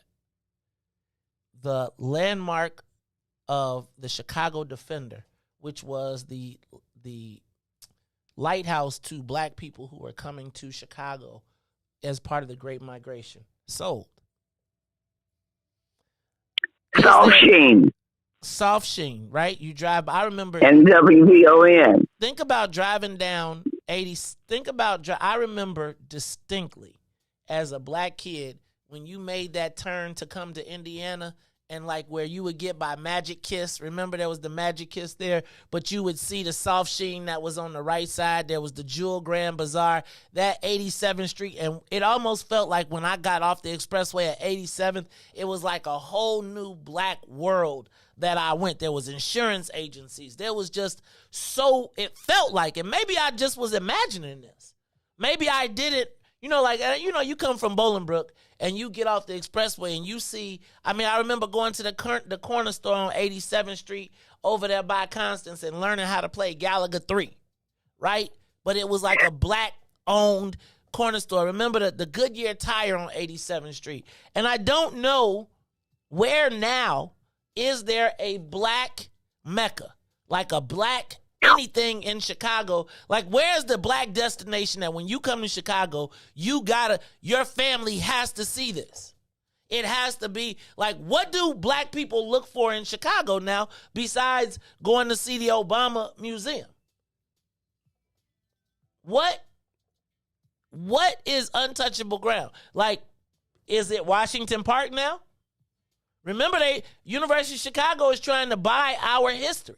They're trying to buy the archives. Remember, they put Theaster Gates on, and he was trying to help a white museum acquire all of the history that we had there. What is sacred ground to black people in Chicago? Who else is on that line, Riis? Nobody? I gotta ask y'all. I don't think it's nothing. I think the older we get, especially like my generation, like we probably like we feel like it's the white man's anyway. So we ain't finna spend all our time and effort on fighting for the white man. We better just start our own. But I don't think it's no place because like a lot of my people, we trying to get up out of like Chicago and go somewhere else because we saw how hard and how rough it is growing up. Where people trying to go to, Riis? Maybe like a little close suburb. Sometimes they go out south because out south cheaper. They try to go where they can afford it. When they watch their parents struggle and everything, so I can go and just get me a decent job. So, do we have a black capital in this? Is there a place that has arrived in the Southland? Like, we got like suburbs, but like what? Like Harvey? You could say that, like Harvey. Well, look at Harvey. Is it sacred? Like ain't nothing sacred, man. We will pick up and leave. Unless we start something, like we be like, all right, we started here, and then everybody start. But it's no place that we move into that was already there, and then be like, all right, this black on. Like, especially like for our generation, we don't. I feel like when I first moved to Chicago, Chatham was like my goal. Like, I felt like when I first moved to Chicago, like, I felt like if you got a home in Chatham, like a nice one, like a bigger one in Chatham, that you essentially had arrived. Like, is Chatham the black homeland? Like, I was thinking about it, but now they're talking about again. What do you go to Chatham to do? Like you said, what? Well, Chatham still has the 75th Street. Now they shot it up. But remember, so like the closest I would say is Chatham has homes. It has a solidly middle class base, right? It's got 75th Street. It's bordered by 75th and 87th. 75th still has like that restaurant row that they tried to build the boardwalk. I guess, see, my thing is I don't think we can call the low end. There was a time when you could say the low end could have been the black capital. Even if it was just all of the buildings. What is the black capital? Where do we eat, play, shop? What neighborhood do black people be like, this is us and we are proud of it? None. Come on, man. Somebody's got to be proud of their neighborhood. Somebody has got to, not like, and I'm not talking about like street pride, like Hunnits, we the wild Hunnits. I'm saying like, man, we've built a community that is thriving, that we are proud of, that we can walk, shop, play, eat, sleep. We can do all of it. Where is the black capital? You ain't got one.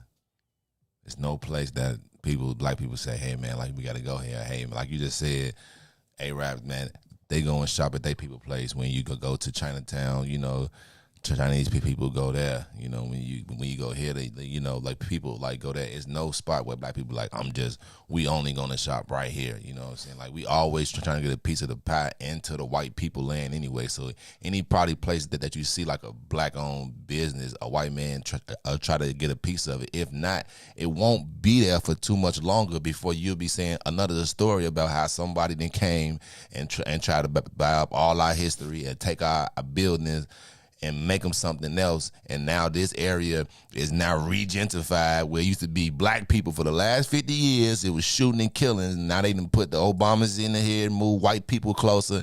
And now it's the safest neighborhood. And then we gonna move to their old neighborhoods. It's a cycle, man. We move. We migrate. We here for 50 years, and then after the white folks, they be like, oh, snap, the black people then took this area and then it made it something. All right, and now we going to come take their land back over, you know what I'm saying, do it, kill them, and then push them further and further. So that's how it is. Like, that's how I look at places like, man, like this place was all black, and now like I go here and I see how it's changing, and then I'm seeing white people. So I don't believe there's no black place that we have, because it's, you know, like you saying, it's the remapping, man. I guess, man, it's crazy to me. As I think about this, like, what is the black destination in Chicago? Right? Like, I was thinking about that Harold's on 87th. Right? Like, that's, like, I feel like that's almost a tourist. It was almost a tourist spot. What is ours in Chicago that somebody coming to see? So I'll give you like leaders, right? Maybe pillars, right? Like maybe like a fashion. Is there a black nightclub that people have to go to? Remember like when it used to be the Click and you would come to Chicago and everybody, if you wasn't from Chicago, you was like, man, I got to go to the Click. Is there a black restaurant that everybody got to go to? Right? Like, remember Gladys's, remember Army and Lou's, remember Captain Hard Times, See, now I believe that it's probably black places. I believe that it's certain black places, but not just one black area. I got you with that. Yeah. But give me give me the black destination. If you came to Chicago, if your family came to Chicago, and you was like, man, I'm about to make sure you get, you feel black Chicago. Like, you gonna show your cousins out on the town. Is there anywhere black you taking them? If you taking your family to Chicago and you saying, man, look, bro, this how it go down. Where are you taking them? To the West Loop.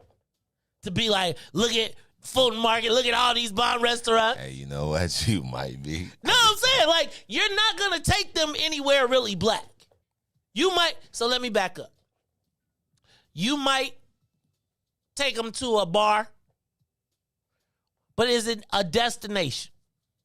Like, is it the place, like, you know how when you come to Houston, you got to go to the Turkey Leg Hut? See, somebody said, like, MacArthur's. MacArthur's used to be that. I don't know that it is still.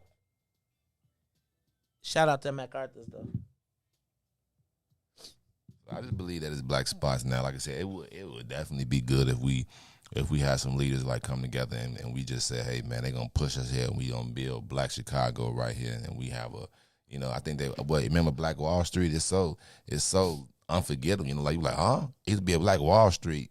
Riis, I'm just telling you. White guys are, like, I don't know if you saw the story of the white guy who bought the ice cream shop in South Shore and said, I'm going to just buy this and sit on it and wait for 20 years because I know that I'm going to have an audience in this property value. This neighborhood is getting ready to be Obama land, right? So they buying stuff and they sitting on it, and it's again. Like I was just saying earlier. Look, man, it's the Maze Jackson Show. I want to know where the Black Mecca is. You know what? I got a text. I'm gonna tell you, ain't nobody got no Black Meccas that don't advertise with me. How about that? Right? Like I be getting. I am gonna go. You know what though, Reese? We need to get the Black Foodie in here, and we need to get Toure Muhammad in here, right? And we need to talk about but I mean destination. Like, you know how they got Ben's Chili Bowl in DC that's been there for 50 years? Who made it? Who lasted?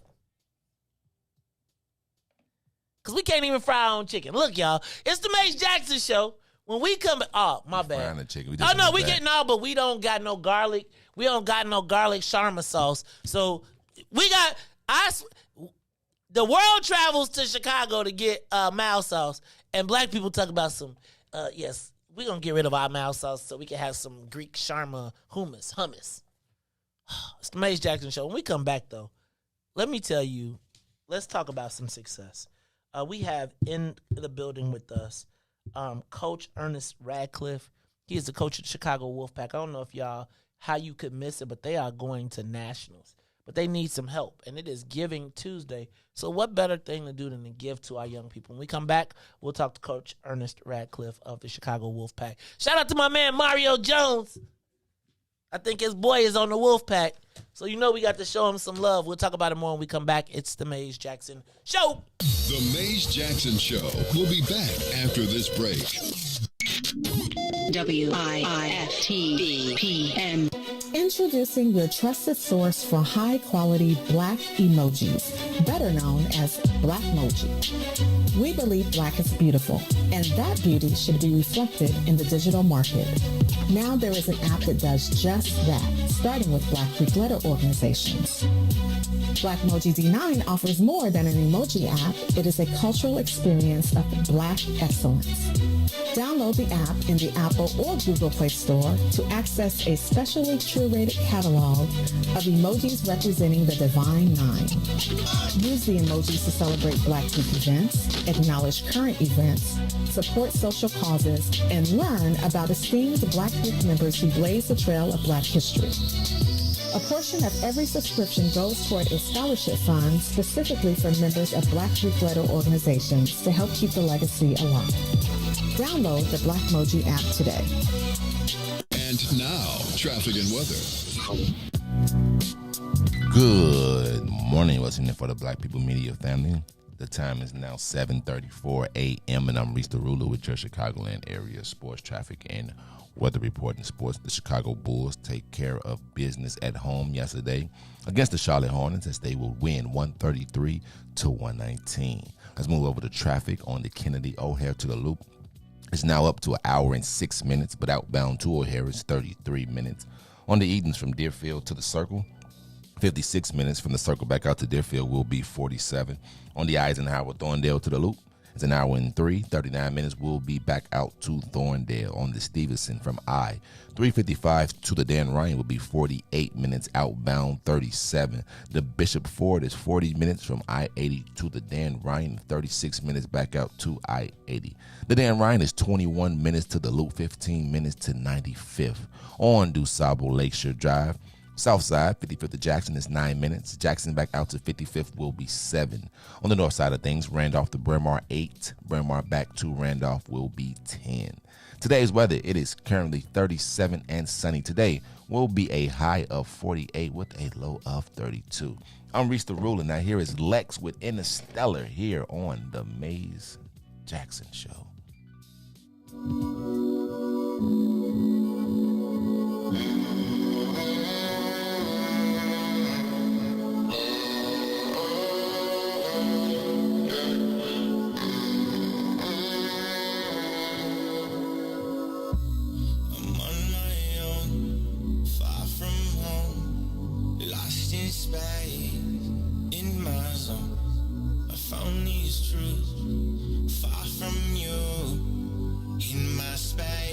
Interstellar mode, yeah. I finally got my mind right again. Yeah, now I know there's no time for pretend. Yeah, I come alive in the moonlight. See me shooting across the skies. Don't you know stars were born to fly? I've been searching, crowded, looking for a way out. I've been hurting, falling, but I think I found my way. Now I'm on my own, far from home, lost in space, in my zone. I found these truths, far from you, in my space, in a stellar mood. Yeah, I finally got my mind right again. Did it all in spite of the hate. Every time they said that I can't. Nebula, they run through my veins. Every molecule in the strands. Senses feeling some kind of strange. Damn, I think my name's Spider-Man. Jump out the window and swing for the dreams that just might be. Never gonna let go. No, to the man in the mirror look like me. Drifting through the cosmos, oh, far away from your lies. I realigned all my goals. That's a constellation of mine. Yeah, I've been searching, crawling, looking for a way out. I've been hurting, falling, but I think I found my way. Now I'm on my own, far from home, lost in space, in my zone. I found these truths, far from you, in my space, in a stellar moon. You are listening to the Maze Jackson Show. I am your host, Maze Jackson. Hey, man, that Interstellar, Riis. I'm feeling that song, man. Hey, that's all right, though. I'm going to start telling you. I'm gonna tell Ruthie to start taking. Hey man, he tried to get out. The man called his boss and everything. He tried, man. He tried. He said his boss wouldn't let him get him off. Hey man, you tell him we finna make him a stop. Tell him, man, this could have been his big break, bro. Tell him last time we had somebody. Next thing they was on the #2 flick on Hulu. You should have showed him say, hey man, boss, this could be my big break. You know it, cause I'm gonna write a song about you. When I get famous, about you wouldn't let me go be on the show. See, you got to be careful when you got these stars, like these developing stars, because he got him a little hit. And you know how Kanye dogged Gap? And can I tell you part of my motivation is the people who used to tell me no, right? And so the people that used to deny me or whatever, I'd be like, it's like they cook in the back of my mind. So that when I am famous, I'm going to be like, and on the award shows, I be telling all the people I never want to thank. I'm going to go up there, I'm going to be like, and I never want to thank because you was a jerk. Anyway, it's the Maze Jackson Show. Y'all, it's Giving Tuesday. And so oftentimes on the morning show, we talk about the challenges in the black community. Also often talk about the economics in the black community because I don't think that we recognize that as we are disenfranchised from the economic scenario, it stunts our growth in other areas. Things that are normal. I was just telling you, like my son, when you go up to Deerfield and you put your kid in a sports program, they want $2,000 for the season, right? They want $2,000 plus travel plus all of these other things, etc. So that if they do go to the national championship, they hit you again. So oftentimes the best athletes don't have the economic opportunities to live up to their full potential. So when we see our own young people and we see all these stories of all the worst things that are happening in the world, and you see a story like the Chicago Wolfpack, you got to stop. You got to stop. You got to say pause. And you got to say, let's stop telling the stories of what ain't happening. And let's tell the story of what is happening. And instead of talking about what can't happen, let's talk about what we can do and make happen collectively. With that in mind, I want to welcome to the Maze Jackson Show the coach of the Chicago Wolfpack, Coach Ernest Radcliffe. Coach, welcome to the Maze Jackson Show, dog. Thank you. Thank you very much. Coach, I see you. First of all, I'm a little feeling the kind of way you got that fresh jacket on and you ain't come bring us one. But it's okay. We're going to get our own. We're going to get our own in a minute. Coach, you are the coach of the Chicago Wolfpack. Y'all going to nationals. Back up. Tell me who the Chicago Wolfpack is. Because Riis was, let me just tell you before you got here. Riis was like, you said Wolfpack. We probably whooped them when we on my basketball team. I was like, it's football, dog. So there may be some confusion as to who the Wolfpack is. So before we go down the path, why don't you tell us a little bit about the Chicago Wolfpack? Who are you? What is the Chicago Wolfpack? And what's going on? My name is Ernest Radcliffe. I started the Wolfpack in 1997 at the Southside YMCA. Before that, I was playing professional baseball and got released and tried to figure out what I wanted to do, for myself. And I got a job. I landed at the Southside YMCA years ago. And they brought me in and they wanted to start do some programs. So I started out with with football first, and we started with 20 ball players at the time. Okay. I took the program in 2005, and we became an independent program. You left the YMCA? We left the YMCA. Okay. At that time, before then, Chicago Public Schools had tackle football. Okay. Mr. J.W. Smith allowed us to get into the league. Okay. And we had to have all public school participants. Okay. So we played in that league for many, many years. Great competition. A lot of the high schools benefited from it. Okay. What age group? We had 5th through 6th. Okay. 7th through 8th grade. Okay. Oh, so you get them ready before they go. Okay, go ahead. And we went on from there. We won our first championship in 2006. We had an awesome, we had an awesome team.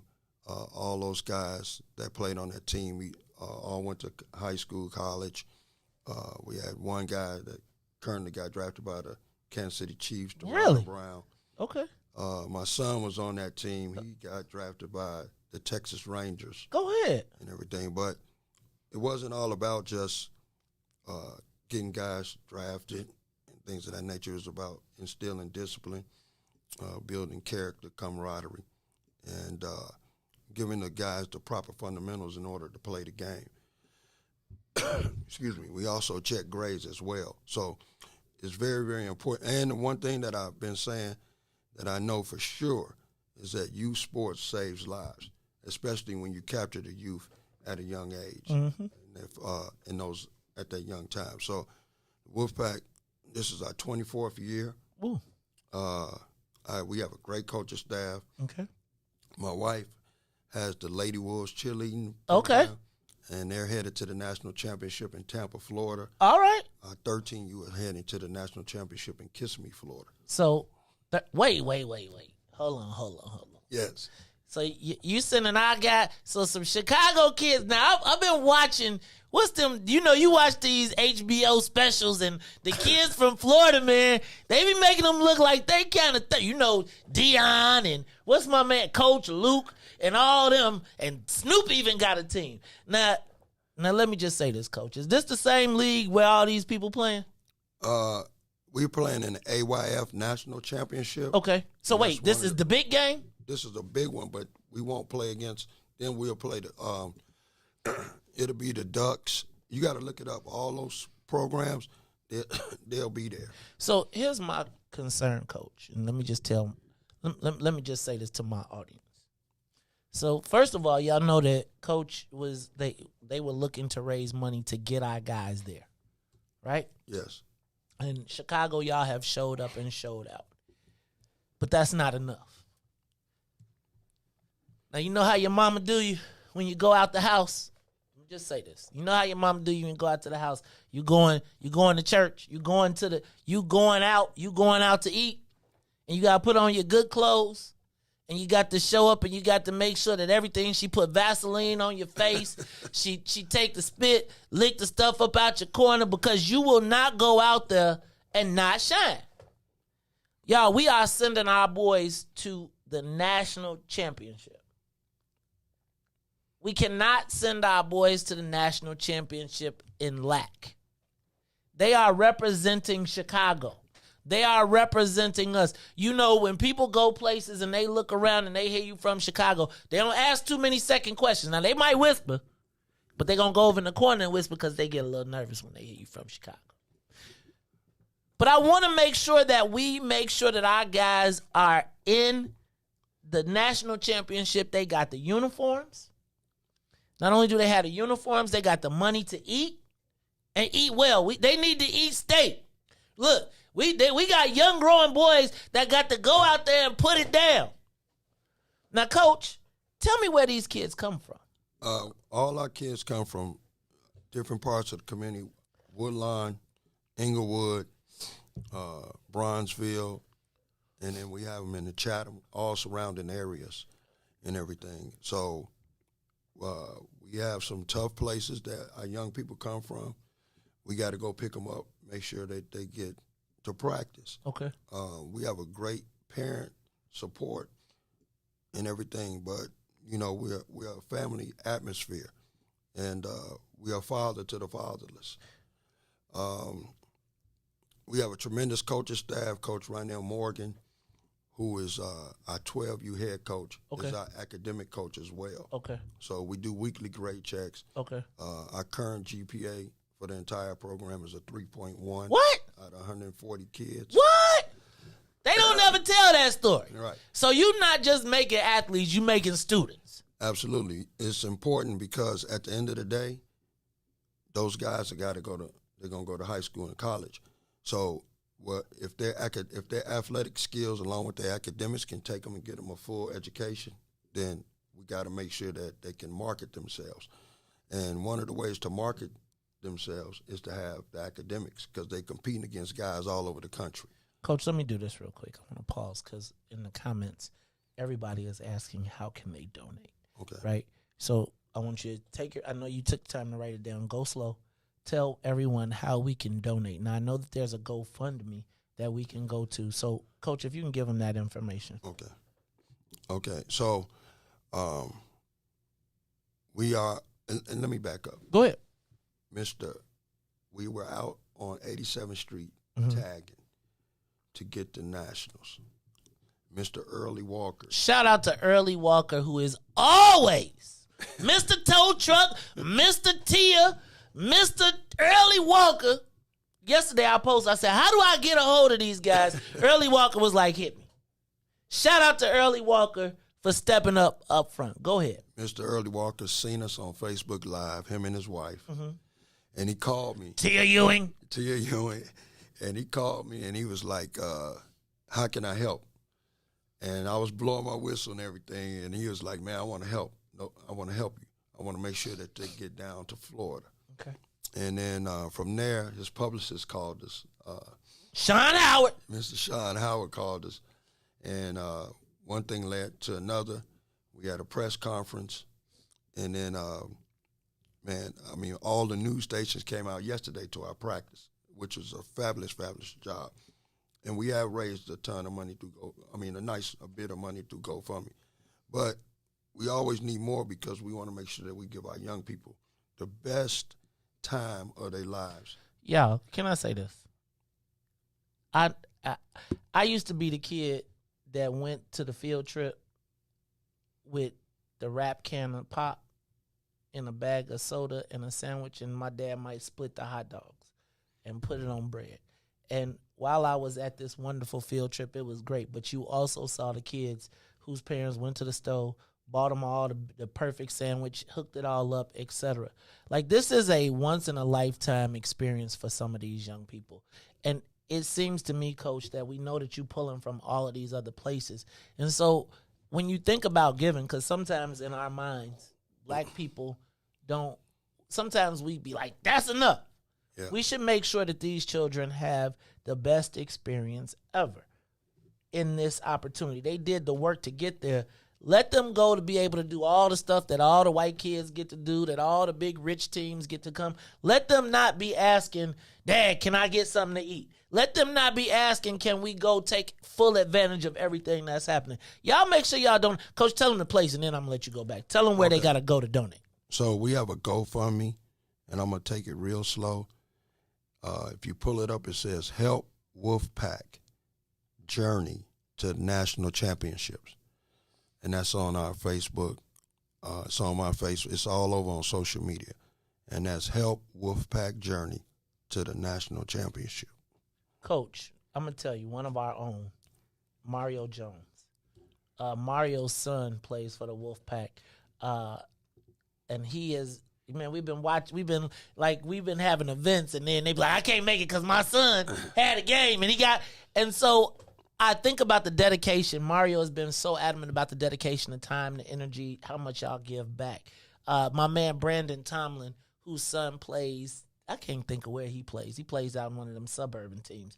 But all of them have joined in on the support of the Wolfpack and saying, hey, man, look, them our kids. So we all support them. We might have competed against them during the year, but now that's our representation. Coach, talk to me about the type of time that these kids have to put in to be on the Wolfpack. Well, we practice.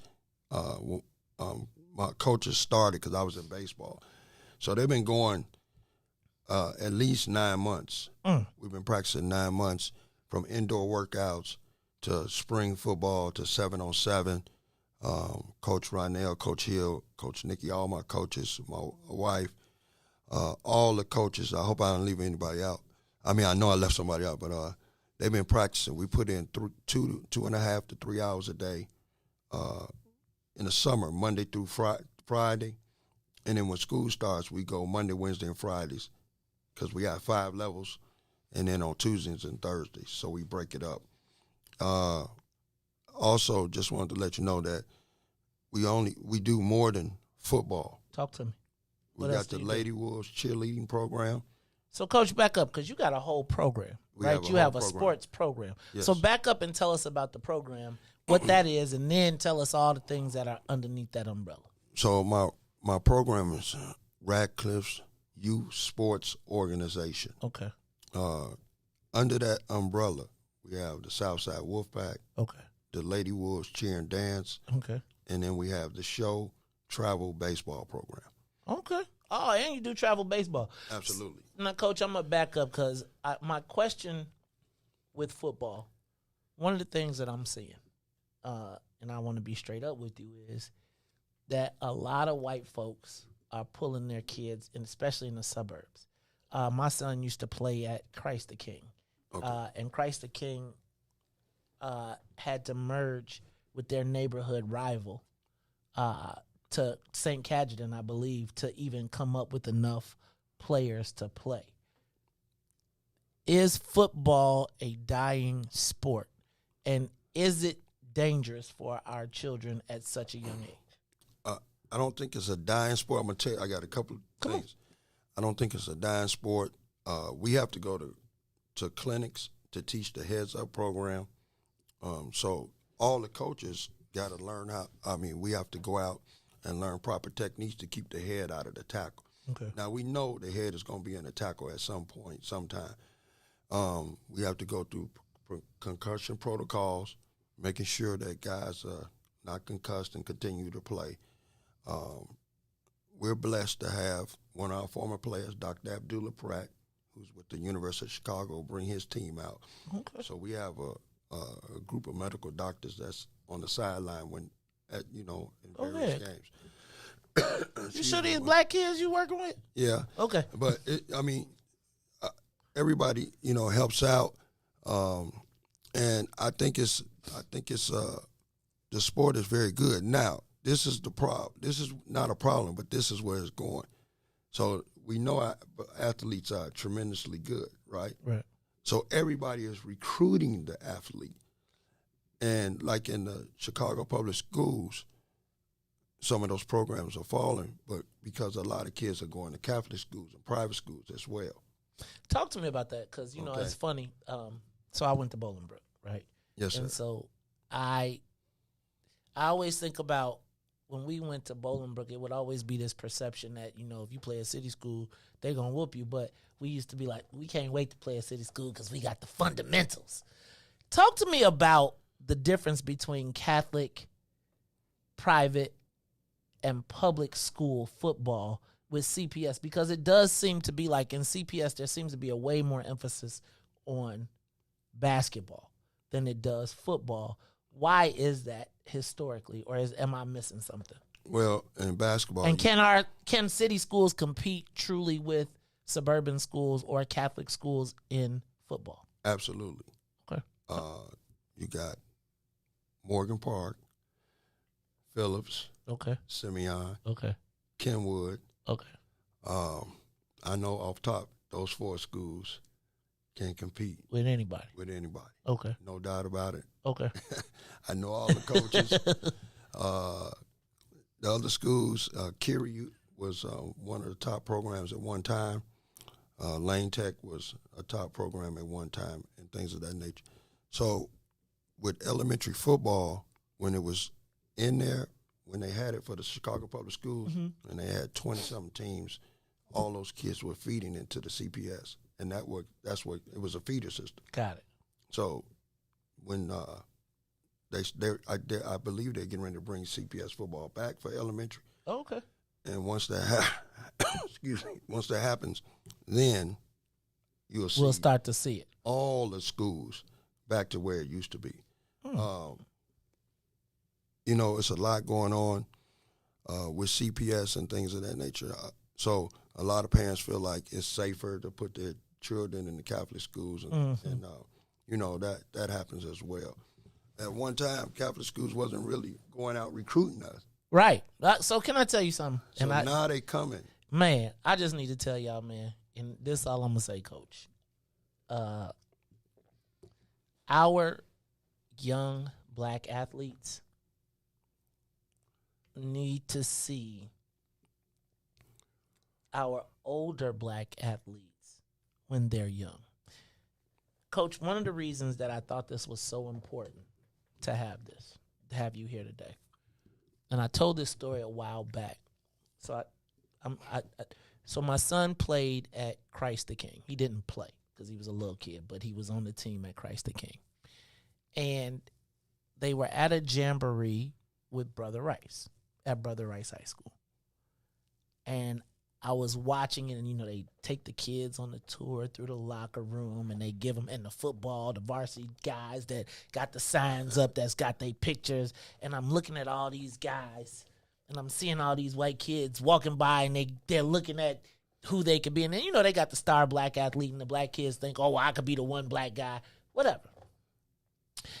And is it the Blitz? Chicago, so it was a jamboree. All the teams are on Brother Riis Field. You know, they running their thing. And somebody invited the Chicago Blitz, right? Which was a neighborhood team. And every other school was Catholic. And I distinctly remember a coach running up and saying, what are they doing here? We don't do Publix. We don't do Publix. And I was looking, and it ticked me, because I was like, you basically saying we don't want these black kids. And so I feel like we have to give our teams an extra level of support, because quite frankly, our kid, and I'm gonna be honest, when the Blitz got on the field, they was kicking ass, right? Which was why they didn't want them on the field in the first place. But I was thinking, if their kids had all the advantages that these kids were having at 6th, 7th, and 8th grade, how much of an opportunity would be. And so when we saw that the Wolfpack was trying to get to Florida, I said, we got to get them on air. We have to support our young people. Look, y'all, I need for you all to donate to the GoFundMe. They made their goal, but that is the goal, just to get them there. Like, you ever been to the place? I tell you what, we used to, on field trip, you go on the field trip, your parents send you with $1 and everybody else got 20. Yes, sir. Right? So you can only buy the little army man in the thing. You could get one. They done got the rocket with the fire up in the air and everything else. And we don't want our kids to go and watch. We want them to go and participate. We want them to take it all in. That's why it's important for you all to go to GoFundMe and raise and put the money. Let me tell you this, Coach, before you get out of here. My wife and I talked about this last night. My beautiful and lovely wife, President Carrie K. Steele of the Metropolitan Water Reclamation District, who is currently running for Cook County Assessor, shameless plug. We're going to donate $1,000 to you all. Thank you. We will send it in through the GoFundMe today after we get through, but we're going to put our money where our mouths are to ensure that our young people have a great experience. And then once they come back and win, then I want you to bring them back in here, right? And I want the team. And I want the team in the studio, regardless of how it turns out, even though y'all going to bring it. I want the trophy in here. Sitting on the counter, right? I want to take a picture with the trophy, with the team, with the whole thing, and we want to be part of the ticker tape parade. We got to have a parade down this street. We going to make it happen for our kids. Coach, tell them one more time how they can donate. You can donate. Help Wolfpack Journey to National Championship. That's the GoFundMe. And the organization is Radcliffe's Youth Sports Organization. And you can also call me at 773-567-4727. And Maze, thank you so much. We on a business trip. Handle that. That's what I'm talking about. We on a business trip. Dang, y'all, y'all need to be filming this. Who is filming this? I don't know. I just want to say this. We on a business trip. That's what I'm talking. Coach said, I can't wait to get down to Florida. We don't care who we play. I don't care what team it is. My best players against their best players. We got 8 Division I ball players. I see it already. And we probably got 2 NFL guys. I see it. We see it. All our coaches see it. Barn, everything goes right and everything lines up. Man, let me tell you. I told y'all. I just want to be a part of people's success. I just want a brick in the building. We just want a brick in the building. So look, y'all, donate to the Chicago Wolfpack. They are going to nationals. Coach said that. Go ahead, Coach. Oh, we're leaving Friday, 11 a.m. at 63rd and Stony Island, right by the new football field at Jackson Park. That's where we're leaving from. Are people sending them off? Yeah, they're doing a big send-off. If anybody wants to bring water, Gatorade. How y'all driving? Yeah, we're taking a coach bus. We're taking a coach bus down to. What you need down there? What else? What all do y'all need to make sure? Look, y'all, the kids are getting sent off. Make sure, man. And Early Walker and Sean are doing this, so they're working on doing a big police escort to the. Sean, call us up. We want to, man, we should have broadcast live from that joint. Yeah. Look, y'all, let's make sure our kids have the experience of their lifetime. And, Coach, I like that. I was thinking, I be thinking of the bowl games, right? But when you playing for the national, like, when you playing for, like, the Alamo Bowl, you ain't playing for the national championship. You going to kick it. Coach say we going down to handle business. He said this is a business trip. That's what I'm talking about. So, Coach, bring me back a trophy. Absolutely. I want the trophy on the desk right here. Me and Riis with the team. We're going to have to, everybody going to have a mask on. But look, Coach, we got big plans. Big plans. We want to see it, and we want to be a part of y'all success. Y'all better get to the GoFundMe page. Y'all better support these young people. And y'all remember, they represent Chicago. I just need for y'all to understand. They are representing Chicago. When they come, they're going to get respect on the Chicago. Because don't nobody want it with Chicago. Because if I'll let that be. I'm going to let that part be. But you hear about the SEC, the South. You watch all these California movies and videos. And right here in the town, we sending our own squad to take, I want rings. And did they get a ring too? They get rings. Rings. We want the rings and we want the trophy right here in Chicago. Coach Radcliffe, one more time, tell them what you need from us. So you can make a contribution to the GoFundMe. Help Wolfpack Journey to National Championship. If you want to write checks, it's Radcliffe's Youth Sports Organization. Radcliffe, RADCLIFFE''S. And then my telephone number is 773-567-4727. And we're sending our Lady Wolves cheerleading and dance team 3 levels to nationals in Tampa, Florida. Same weekend? No, different weekends. Okay. Right behind each other. Okay. And then our 13U boys are going to Kissimmee, Florida. Let me say this. I know we'll be gone for a week from school, but we have 3 hours of study table that they all have to do their homework, turn in everything online, and they can't play if their homework is not done. Dang, Coach, you tripping, man. You Well, be we tripping, do. Coach. That's Coach I'm Robbie. superstar, man. I'm going to the league, and you tell me I got homework. Coach Rondell Morgan won't let it happen. She said up your limit. Tennille said you got to up your limit on GoFundMe because you capped. Oh, we so capped. you got to go in now because your money just went up. So Okay. go in there, and whoever is running the GoFundMe, raise the number because you got more money than you can take now. Okay. Then let me say this. I need for you to get your wife here too, because we don't want to forget our little girls, right? So let's get them in and let's get them some support as well too. Look, y'all, when we got our kids and they doing our thing, we need to reward their positivity. All the time we read stories, we hear the worst. And when we got stories like this, we got to be behind it. We got to tell our own stories. Who's going to tell it? So, Coach Radcliffe, I want to tell you thank you for taking time off to be this morning. Sean was like, he can't. I was like, no, he got to come in the studio. Got to come in the studio. And I'm going to tell you, I want to see them boys here when you bring the ring back. All right? Coach, Yes, sir. thank you, my brother, for Thank coming you. here. This is the Mace Jackson Show. Don't forget Southside Wolfpack. Please go to GoFundMe after they go. Sean, whoever running it, raise the number. Let's make sure that these kids. Can I tell you, Coach, they need to, Riis, we got give them some what's in it for the black people armbands. I know you can't use them.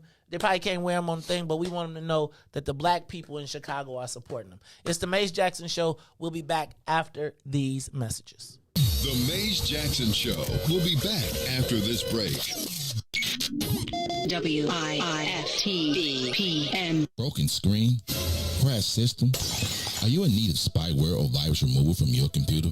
Well, contact RPC Computer Repair in South Shore and let us help you with all your computer repair services and print needs. Need office or print production services, copies, scans, fax, or even notary service? Then stop by and support RPC Computer Repair and Print Shop located 1741 East 71st Street in the 71st Street corridor, newly revitalized South Shore areas, and let RPC be your one-stop shop, where we believe RPC is your PC. RPC Computer Repair is also a UPS access point where you can drop off and pick up your important packages. So let RPC be of service to you. Call RPC Computer Monday through Saturday, 8 a.m. through 6 p.m. at 773-966-4457. That's 773-966-4457. Visit RPC at rpccomputeringinc.com for more information. If you're a business professional, have you ever wanted to multitask on your way to an important meeting instead of navigating through traffic? Fellowship Fleet Limousine and Bus Company is your solution for chauffeured ground transportation. Our company provides sedans, SUVs, stretch limousines, vans, and buses for corporate travel, airport transfers, and group shuttles. If you're a corporate travel manager, individual business professional, event or meeting planner, relax. Let us take the wheel. Visit fellowshipfleet.com to book right now. Today, the Biden administration is releasing what it calls a new strategy to fight domestic terrorism. Following a 100-day review, federal officials are now laying out a new plan hoping to deter, detect, and prosecute domestic terror. They went to the Capitol waving their flags and looking for smoke. He was out there looking for justice. They was over there looking for votes. Ashley Babbitt was with him and told all the people that nothing could stop us. She climbed through that Capitol window, breached security, and called a shot, bro. The media say she a veteran. They paint the picture to make her look greater, but she disrespected the Same country that she served, that makes her a traitor. They was fighting police, resisting arrest. On God, I couldn't believe it. I guess blue lives only tend to really matter when it's convenient. Hey, these are the times we witness in history, all because they didn't get a victory. United States is so contradictory. We get equal rights, that's a mystery. Politicians, they more like magicians. You know they got tricks up their sleeve. We point out the flaws that's up in this country. You know they gon' tell us to leave. Somebody try to help me understand it. Always seems like a double standard. They be out here leaving us empty-handed to certain rights we are not granted. The media's the culprit when it comes to the comparison. Cause when it comes to race, they always changing up the narrative. It's terrorism. They say you a patriot, call you a hero. I call it terrorism. And that's on the real. You know what we know, I say it's terrorism. They say you a patriot, call you a hero. I call it terrorism. And that's on the real. You know what we know, I say it's terrorism. They say you a patriot, call you a hero. I call it terrorism. And that's on the real. You know what we know, I say it's terrorism. They say you a patriot, call you a hero. I call it terrorism. We still out here trying to get our reparations, but the government pump faking out here hesitating. I'm out here trying to keep my peace, so I keep meditating. The media make us look bad, they taint our reputation. Look, it's so sad that COVID causing toe tags. You claim you so patriotic, but you ain't wearing no mask. You out here wildin' with your MAGA flags and showing your ass. You wanna be part of some type of revolution so bad. Look, you talk revolution and constitutional rights, homie. I guess we forgot about back in the days when all of the business was whites only. Yeah. George Floyd got justice. Juneteenth got much respect. They made it a national holiday. Man, it's all good, but cut the check. They're giving out all of these vaccines, putting it in you like caffeine. Was it all in the part of the plan? I bet money like DraftKings. It's land of the free, home of the brave. 1776, we wasn't free till 1865, so we wasn't part of that shit. And that there's terrorism. Terrorism.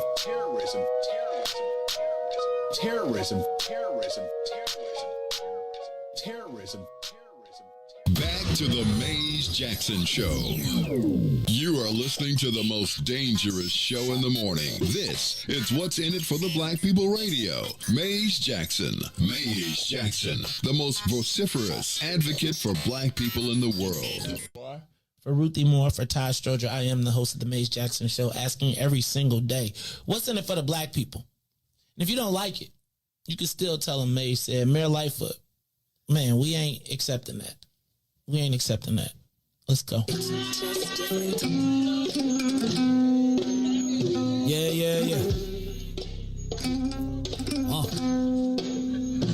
Let's get down to business and go ahead and address the facts. Man, Lightfoot seems more lesbian than black. Rahm Emanuel's another case. He was just as tired. 50 closed schools left much to be desired. Police had Anjanette naked on that body cam. They suppressed the footage so it couldn't touch a lot of hands. Reminds me of that 16 shots in that cover-up. Both of them similar, so I went and dug it up. George Floyd killed, a lot of riots happening in town. Southside burned and they wouldn't let them bridges down. Grandmother sick, need a prescription and plus a couple groceries. You gon' have to travel just to get it now. COVID-19 out here shutting all the business down. Not enough SBA loans to even give around. So many failed businesses that you could put them in the pile. If you don't survive the pandemic, it's gonna sit you down. We sing, dance, play ball, entertain, and crack jokes. Government infested black neighborhoods with crack smoke. System that milked us so bad we got lactose. Still trying to find out what's in it for us black folks. We sing, dance, play ball, entertain, and crack jokes. Government infested black neighborhoods with crack smoke. System that milked us so bad we got lactose. Still trying to find out what's in it for us black folks. Shout out to Willie Wilson, hope one day you get to send it. We need some different players in the game to handle business. Too many shady characters like Madigan and Blago. But when you really break it down, it's typical Chicago. City full of gangsters, it's what the land was built on. Same streets with hood legends, DNA get spilled on. Carjackers out here lurking, trying to get they steal on. Looking for a block to put them Hellcat wheels on. Let us give bogus appraisals a red line. Car crackers out here getting minimal fair time. And I'm concealed carry, I stay with the pipe. But Illinois gun laws giving minimal rights. Stay up on the swivel, make sure I'm moving tight. Check all of my mirrors when I pull up to the light. Pick my homie up from out of town, man, he caught a flight. He was hella nervous, told him, shorty, this a way of life. We sing, dance, play ball, entertain, and crack jokes. Government infested black neighborhoods with crack smoke. System that milked us so bad we got lactose. Still trying to find out what's in it for us black folks. We sing, dance, play ball, entertain, and crack jokes. Government infested black neighborhoods with crack smoke. System that milked us so bad we we got lactose. Still trying to find out what's in it for us black folks.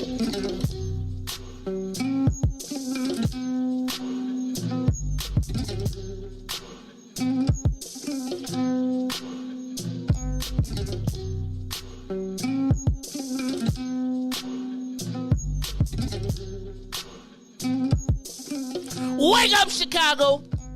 Wake up, world. This is the Maze Jackson Show. I'm your host, Maze Jackson. Got my man, DJ Riis the Rule in the building. We just left Coach Radcliffe. Hey, Riis. Hey, I was feeling kind of good for the coach. I was feeling like, man, we need our own Chicago version. What's you know what I be talking? You know what I'm talking about, Riis, when they be showing the kids from the hood and the coach be, get out there! One day I was watching it like is it when they from Miami? What's the guy? You ever seen that reality show where the kids be on it?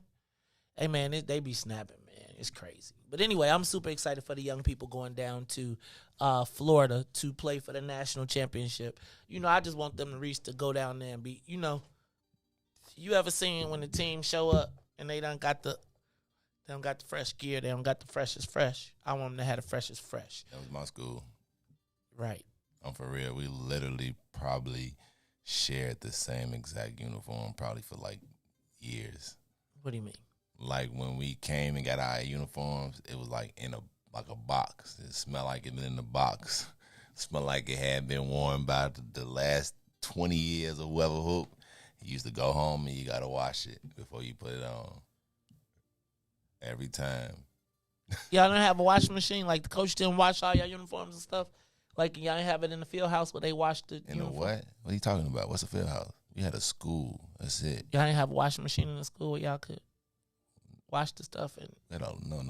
We had a laundromat down the street. The coach wasn't washing it on his own time. He said, what size are you? You gave him your size. You got was wrinkled, balled up. It smelled like smell like nuts. It smell like butts more than anything. And you go home and then you wash it. Then you come out the next day and you know it's yours. Yeah. Yeah, no, dog. Yep, I 100% agree. I've not been poor. No shade. I'm not saying that in a bad way. I'm just saying that I do not share all of these experiences. I have been somewhere where they gave you some smelly stuff, but it wasn't at the school. It wasn't the organized sports program. Yeah. Riis, go to the phone lines, man. You said we got callers. Are they calling to tell me what the black capital of Chicago is? Or are they calling to tell me about the? They don't know. Ain't no black capital of Chicago. Y'all scared. What's worth protecting in Chicago for black people? It's the Maze Jackson Show. Riis said y'all ain't got nothing. We ain't even got Queen of the Sea no more. Queen of Soul. Go ahead, caller. Yahweh Shalom. Yahweh Shalom. What up, Israel? And you, man, you got to bring some of the people so we can stop saying black. So let me know when we gonna do that. What's up, brother?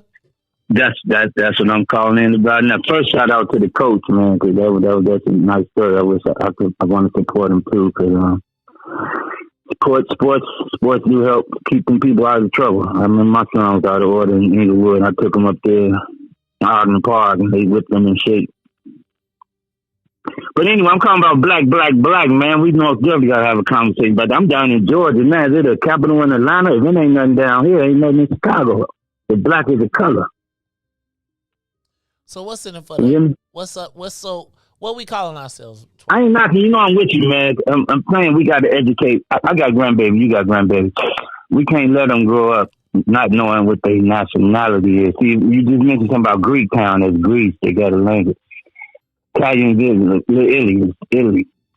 Hollywood stole identity, and them we're gonna get kicked off there. But the Jews stole identity. So then, so Israel, where do we plant our flag in Chicago? Where is our flag planted in Chicago, or do we even have a flag in Chicago? Is there a a homeland? Period. I was born and raised through the park, man, trying to make, man, every store around there was black. 71st King Drive, Harvey Collins, 75th, that night. I don't know what happened.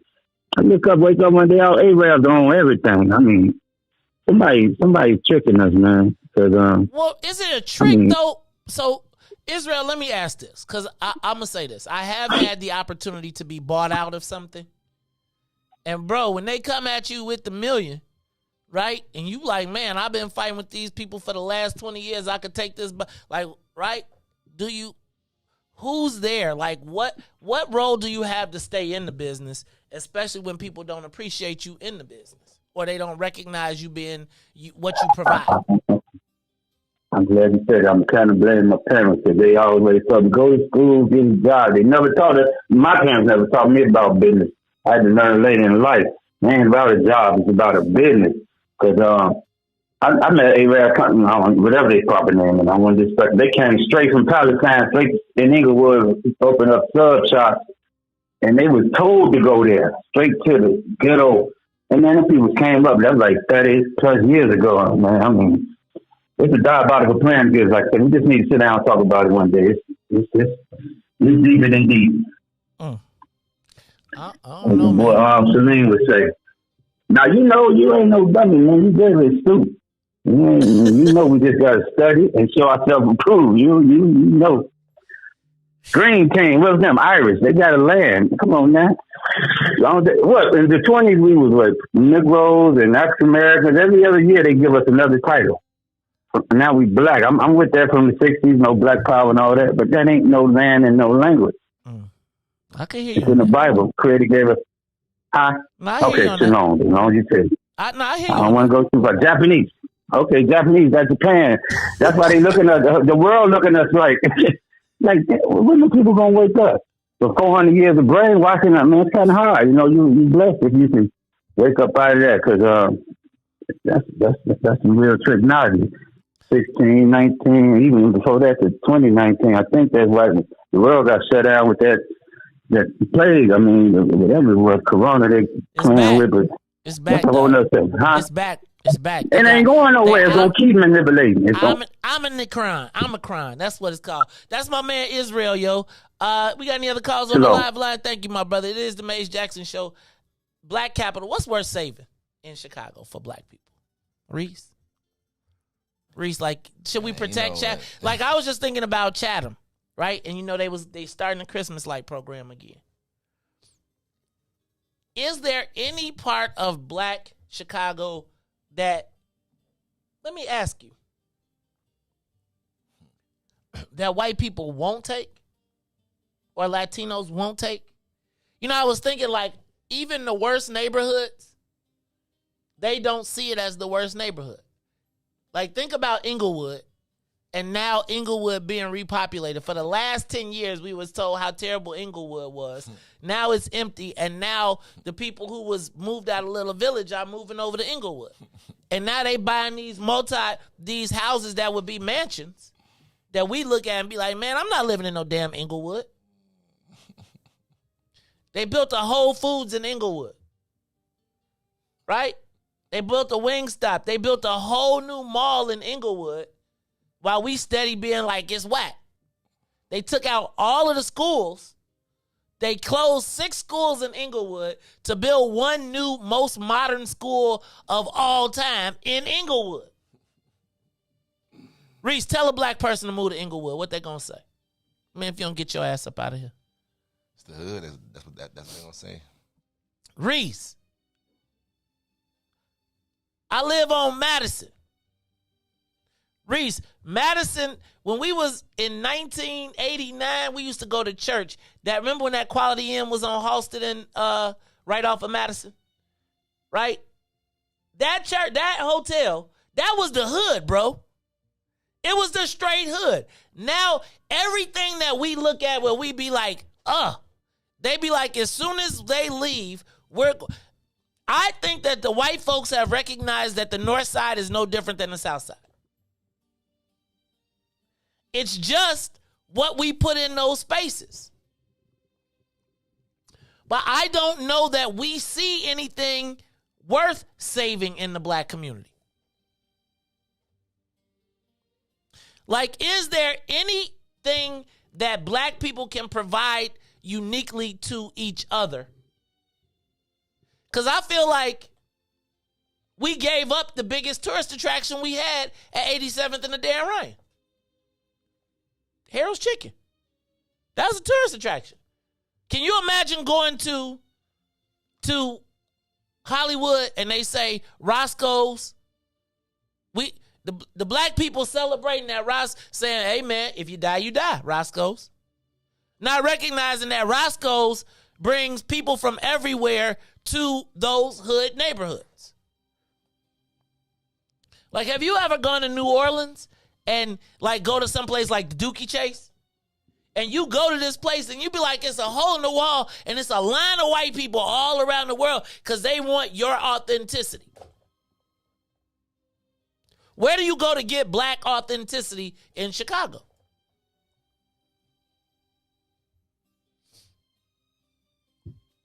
Nothing?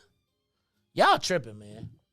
Like, think about this. The last time I thought of a black restaurant where it was a destination, where you had to go, was the Shark Bar. And that was when Puffy brought it.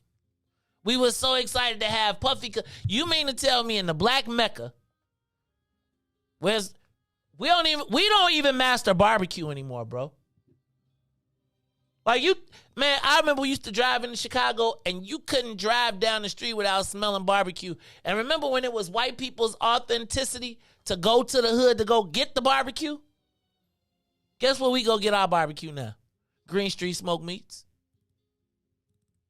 Now, we'll go to Wiley's on a minute. If I need some tips, I'll be like, Big Swill, could you stop by Wiley's for me? Because Wiley's do got the bomb on the tips. But, like, Riis, if the civil rights leaders of the world came to Chicago, where would they eat? You know how they used to go to Gladys's or Isola's? Or, like, what's the place over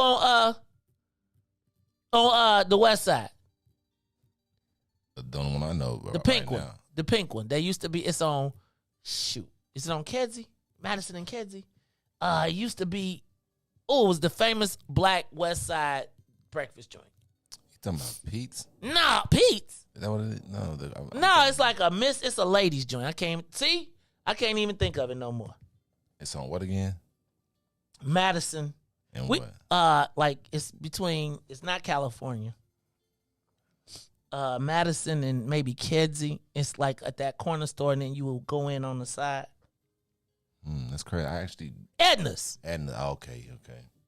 No like there's no iconic black restaurant. There's nothing here anymore that is what is black and iconic still in Chicago? Does Limbs count? Huh? Limbs. It's called Limbs. Limbs. I'm sorry. Yeah. Hey y'all. Did y'all hear Riis just call Limbs? Did y'all hear that? Same thing, man. Limbs. Coleman's? Is that still around? Yeah. I ain't from there. Somebody said Wallace. Nah, man. Wallace gone. Wallace been gone, bro. Wallace gone. Yeah. I be driving past Wallace's like, woo. And they used to be good, too. Hey, man. Wallace's was the black. Like, understand this. If the great minds of Chicago wanted to get together and be in the same room without, like, where does the black thought happen? They go to 6978 on North Avenue by Harlem. That's black on.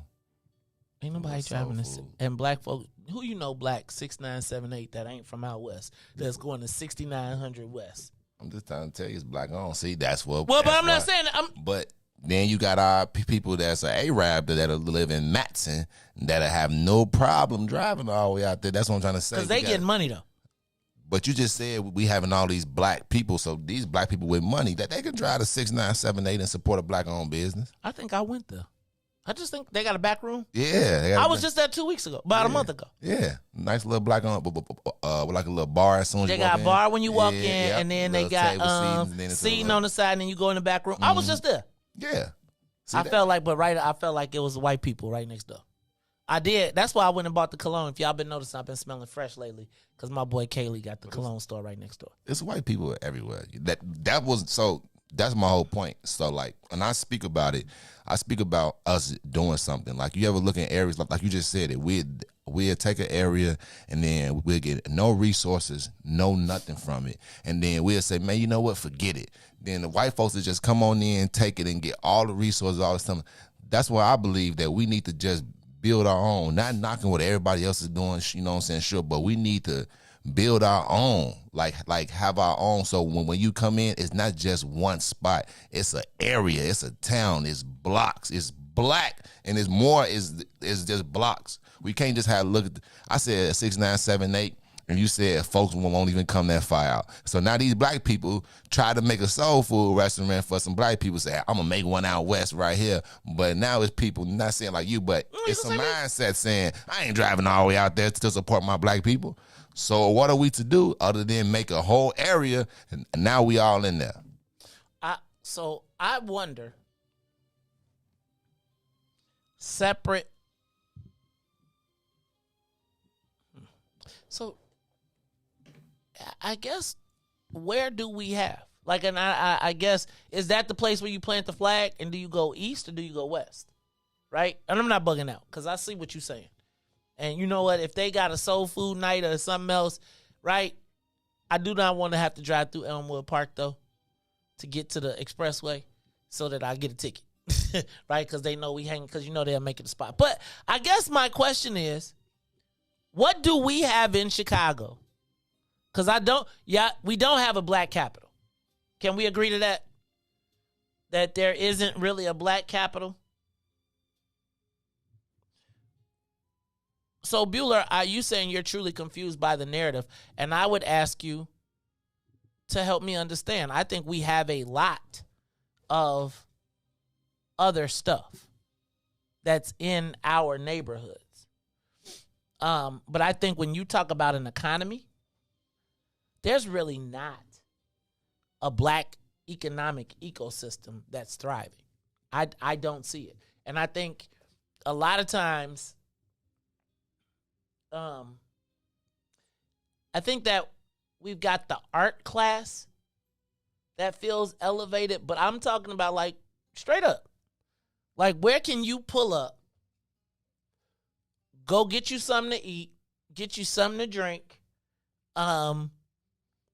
maybe buy a gift. Like, where's right now, where are we shopping for Christmas? Like, where's the black metropolis? Like, where is the central hub? Like, the holidays are coming. Tell me what black retail is excited. Take away our clothing stores.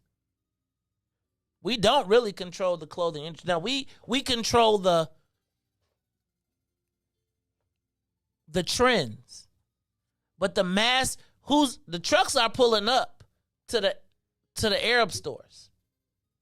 Like, who stands to benefit from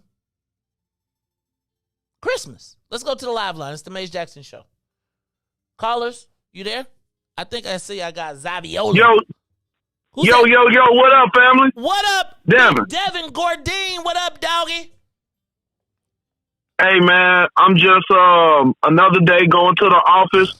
Hey, man, we're operating in this duality. And, I kind of see everybody point. I didn't grow up in Chicago, so I remember when my wife took me down to 63rd and Halsted and bought me my first pair of Timbs. And you know what I'm saying? My Air Force Ones, I look crazy as hell wearing some felines up here. So, you just got to kind of get in where you fit in. But, like, I was reading Riis's comment, we don't have enough resources to just go somewhere and take over. So we got to pretty much defend what we got. And that means support the Normans, the Peaches, and support the stuff that we already got in front of us. Like, don't leave them out because you want to go somewhere else. You got to love what you got and protect it with your life. That's all you can do. I can honor that one. Like, I can honor love what you got. I never said leave. I said, why not build them? So don't you know how, like, other places have, like, a Harrow's on this place and a Harrow's on this one? So if you already have a franchise, so let's take this franchise that's already booming, and let's all say, hey, man, if Coleman's is good, if Pillars is good, if we got all these, let's take all of us and build one in a whole area. I'm not saying if we in Bronzeville, stay in Bronzeville. And now we got one in Bronzeville and one in somewhere else. I'm just saying, let's take all these black businesses I see what you're saying. and put it somewhere. So now when people come, all black businesses are in a little village, are in Chinatown, are in Bucktown. And now we have a black town. I don't know, but I got to go to Harold's on 87, 6978 up out west. I got to go to all these places. But if I'm Chinese, I can go straight to Chinatown and be good. I mean, I think because they own all the property in that community. This goes back to, do we really have a culture and do we have a community? All this stuff is intertwined with each other. The economics is just the lack of economics is a symptom that because we don't love each other and we don't want to be around each other. We move out to the suburbs and move away from our cousins. People in Chicago, one generation to move from the project. So, I mean, what is it that we want? We got to figure out who we really want to be and what we really want to do. Well, I would, and stop running. I would argue this, Devin. I would argue, and I think Riis said this a little bit earlier, that it's not necessarily that I don't know that everybody is necessarily looking to support black business. I think a lot of times people just want to be able to have the same stuff in their neighborhood. They don't care who owns it.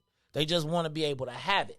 And I think that this is probably just a little bit step further than that, right? Because I was just thinking, like, we're about to have Christmas, right? I was listening to them say that Americans have $4 trillion in savings from COVID that they are trying to spend during this Christmas holiday. And I was thinking, like, who in Chicago is going to benefit from that largesse? Right? Like, yeah, I think, honestly, bro, I think the numbers, I'm not seeing the numbers, dog.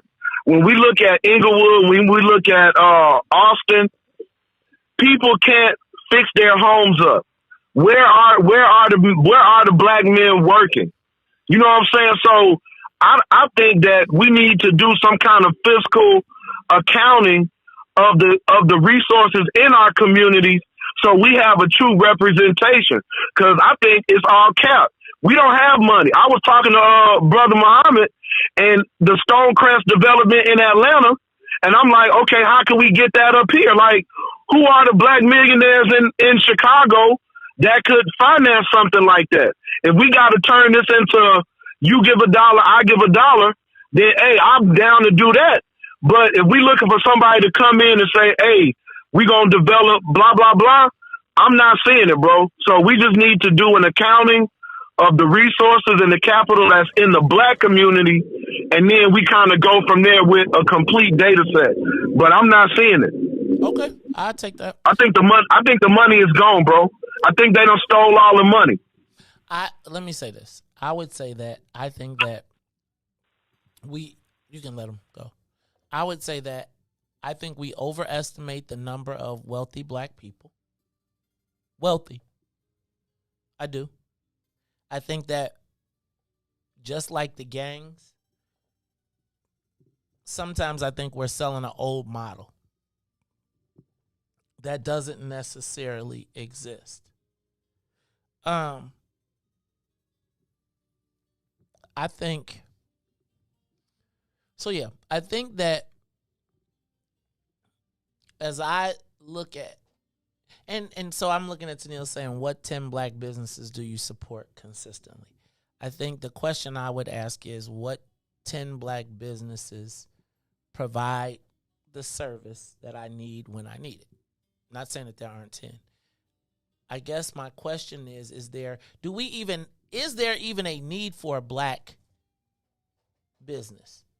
Like, you know what I'm saying? Like, Riis, do you really care if you shop black, or do you care, like, really honestly? And I would argue that most black folks don't care if we built a white super mall in the smack dab in the middle of the blackest black community and it had all the services.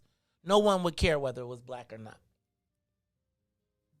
I definitely prefer to shop black, especially nowadays, you know, like to support our people, because, you know, like I'm saying, like, it's, you know, like how he just said, we be against each other so much, you know. But I do over anything, customer service is more. But I definitely prefer. I try like a black business before I try like a white. I already then gave them too much money. So where do we go Christmas shopping?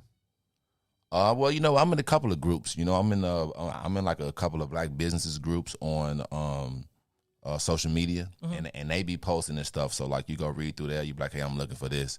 Man, hey, I'm looking for that. And then they be like, hey, you know, I got a black-owned business here. I got a black-owned business there. And then, like, people go and shop at them black-owned businesses. Okay. Do we have, and this is what I'd like to do. I'd like to develop the black, I know that this probably already exists, but I'd like to have, like, a Christmas shopping list. Right? Like a list of, so let me say this. I want the crafts. That's cool. But I would also like to know who has the shoppable businesses for the gifts that are on the list. So I do want to know, is there a black toy store? Is there a black toy store?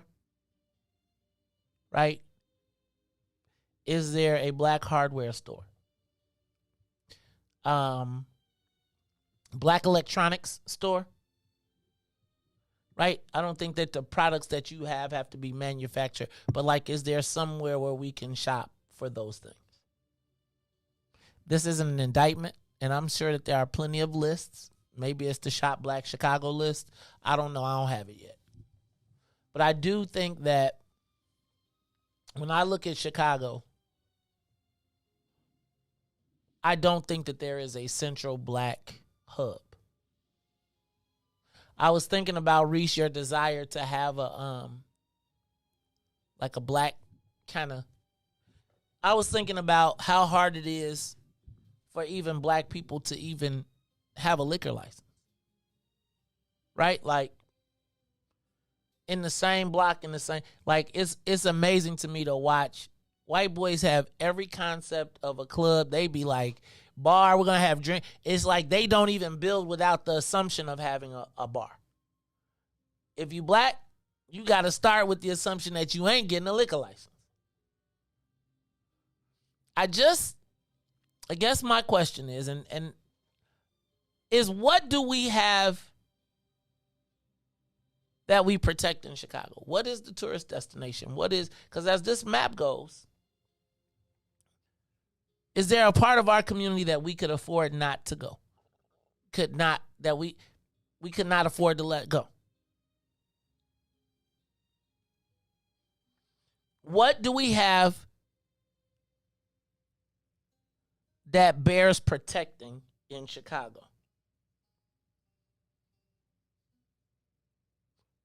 Is there anything is there anything that Black Chicago would be like, that cannot go? And I'm not talking about a statue. I'm talking about an establishment, a business, a institution. Is there anything iconic about Black Chicago still? They may say it can go, but is there anything that somebody gonna do to, like, not let it go? See, it can be iconic to us, but stuff always getting taken away from us. They can say, don't take away, like you're trying to say, do you know how many rappers have rapped about that Harold chicken on 87th? About coming in there and trying that Harold chicken on 87th? You know? But like you're just trying to say, just like that, it can get taken away. And it probably was said, mention it to the black community and all that, and nothing happened to save it. I'm curious. Is there anything that could not go? Is there anybody that could not get it in the black community? And when I say, is there anything that couldn't? Like, is there anything that could never be closed?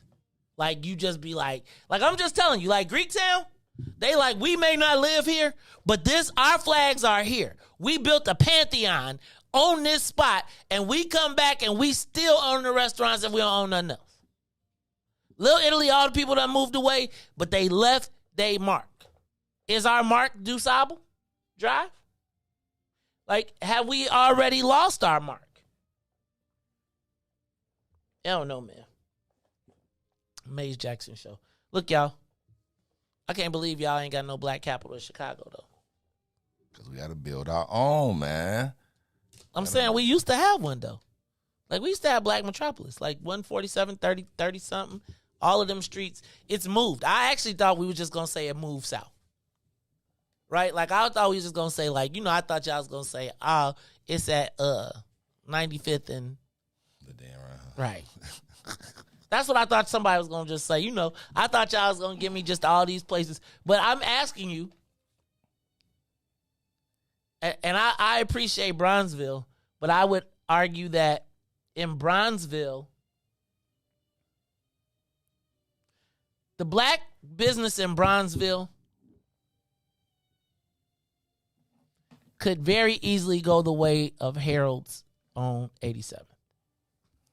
I don't know that. I'm not saying we don't support them, but is there an untouchable space, right? Like this cluster, right? Like this strip, this black, like, and I guess I'm being limited in my thought, but you know how they talked about like 63rd? Like when 63rd and Halsted still rings out in my head, and then you drive to 63rd and you Halsted and you be like, whoa. Like I would tell you, Riis, that I never thought that they could remove what used to be the town that is now Maxwell Street. Gone. And it's gone. Gone. And now it's literally Maxwell Street. It ain't, you say it, you get in trouble for saying it. Gone. And Jewtown. Oh. Gone. I'm telling you, that's why, man, we so powerful together, man, if we was to come together. What's our mark in this city? Like, because I'm going to say in 10 years, we're going to be down to like 350. Let's say we down to 300,000. Like, I feel like we're moving towards like we live here.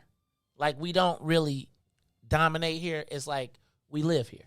Like there's a black population over there that is toothless compared to its former self. I think of us at the high of Harold Washington and where we are now. I have now come to the belief that we may have missed our window.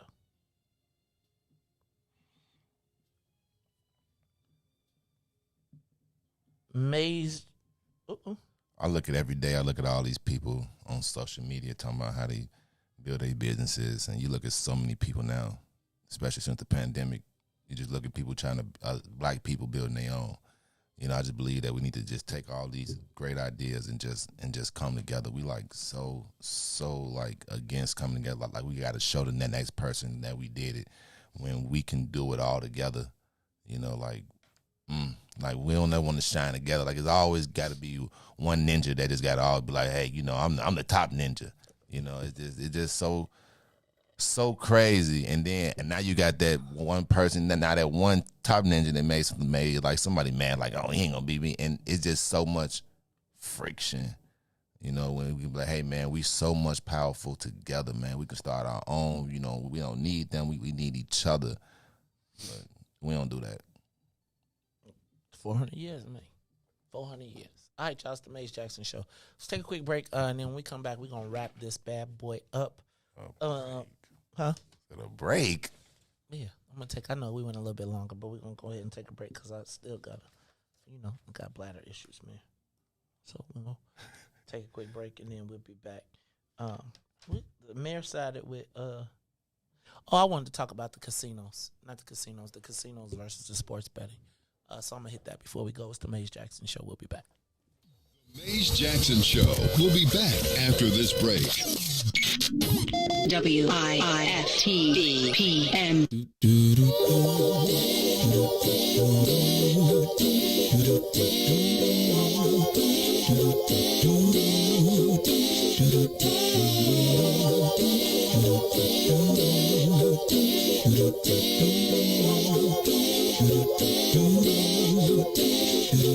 Well, sometimes I go out by myself and I look across the water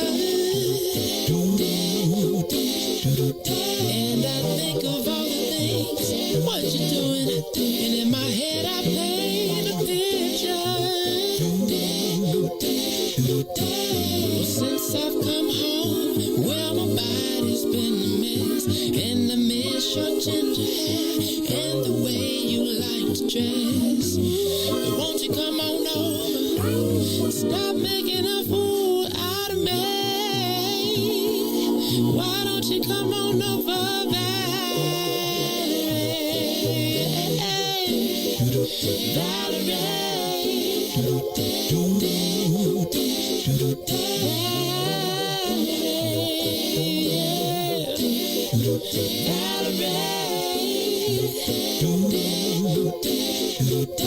Did you have to go to jail?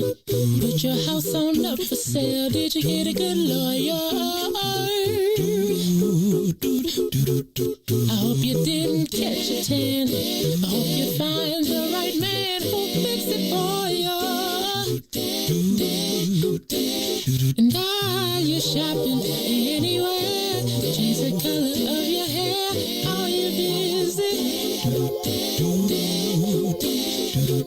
And did you have to pay that fine that you've been dodging all the time? Are you still dizzy? Oh, yeah. Since I've come home, well, my body's been a mess. And I miss your ginger hair and the way you like to dress. Won't you come on over? Oh, stop making a fool out of me. Why don't you come on over there?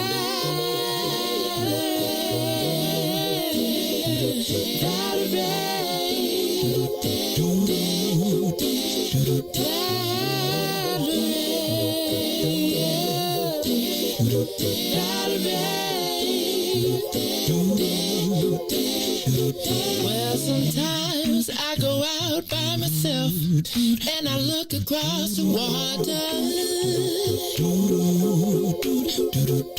and I think of all the things what you're doing.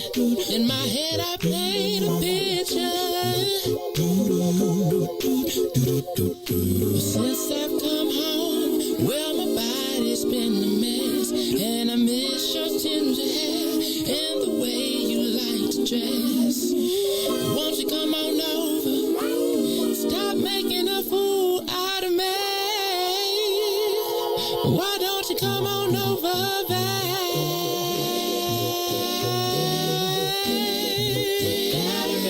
You are listening to the Maze Jackson Show. I'm your host, Maze Jackson Riis. It's almost time for us to wrap up. And so I still can't believe y'all ain't got no black capital in Chicago.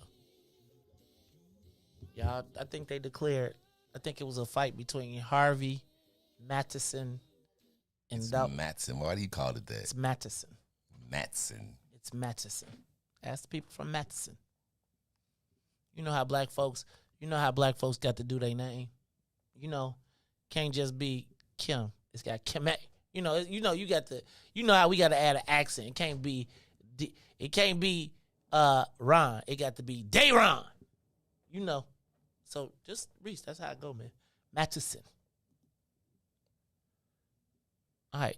Got on the live line. Give us a call, 872-259-7474. Who's on the live line, Riis? Caller, who are you? This Hassan, Brother Maze. How you doing? All right, who this is? Hassan. Oh, Hassan Alameen. Aha, what's up, man? Hey, brother, it's all good. You know I'm about it. But look, check this out. Just imagine if we had 1 million people in each major metropolis that would donate $1. With that $1 million, we can have people put their businesses in the pot. Some type of board choose the 10 businesses that we give them as a startup, and we all flood them businesses. Once they get the money, they sign a contract. Every year, they donate a percentage of their business, like 10%, back to the pot, and we keep doing that. Chicago, Detroit, California, Miami, everywhere throughout the country, and just imagine the type of businesses that we can grow and have. I think that's a great idea, Hassan. I think one of the challenges we have is trust issues, Part of the reason that I've been so low. Okay, let me say this then. Go ahead. You're right. Okay, we might have trust issues. Make it a transparent account. We have people. There are people in Chicago, black people in Chicago. They have great businesses. We put them on a board because they have a record that they know how to run and control a business. They're on a board who determine, hey, this is how we're going to do with the funds. It's a transparent account. If I donate whatever money, you know I donate because you already know that. Y'all know so how just imagine put up a stat. He put up a whole stat. Go ahead. So just imagine. People donate, and we donated that money. We're like, hey, if you donated this money, here's the account that we have, a transparent account that you can see where the money is going. Man, I'm myself. I'm willing to make the sacrifices to.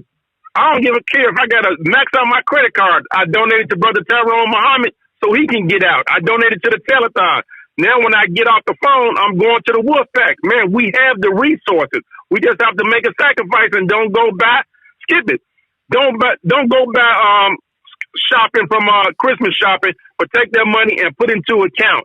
Maze, you have business sense. You have the marketing skills. You know all the businesses. I just heard you on the Wolfpack. The brother was talking about Tia Ewing, and you everybody he named, you knew. I'm like, man, this brother knew more people than I thought you knew. We have the knowledge, brother. Let's make it happen. Hey, Hassan don't be playing neither, y'all. I'm just tell you, Riis. Hassan was like, and I said, here, you could pick Ruthie up for that 1,000. So he picked up one-handed. After that, I was like, it's all good. Look, man, it's the Maze Jackson show. Riis, I don't know what the time when we got anybody else on that line. No, that's it. Oh, what's the matter, man? You seem frustrated. Oh no, man, never frustrated. You know, it's always a good debate coming here. You know, listen to the different great minds come in, clash and collect. Black people, at least they come in collective. You know, at least it's good ideas and then bad ideas. You know. Oh, Riis, you call somebody idea bad?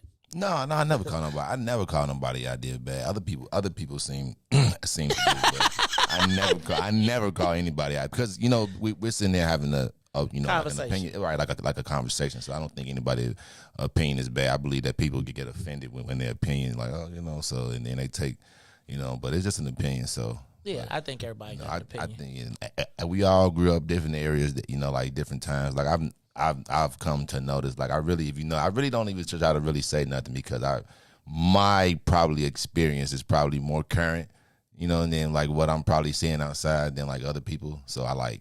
From like where I grew up at, and like my mindset, the way I see is probably someone that grew up probably like 20 years before me, a mindset. So I try to like soak in all the different angles and everything. That's a good you know play. What I'm saying? Yeah, I try to really just say, oh, okay. So I try to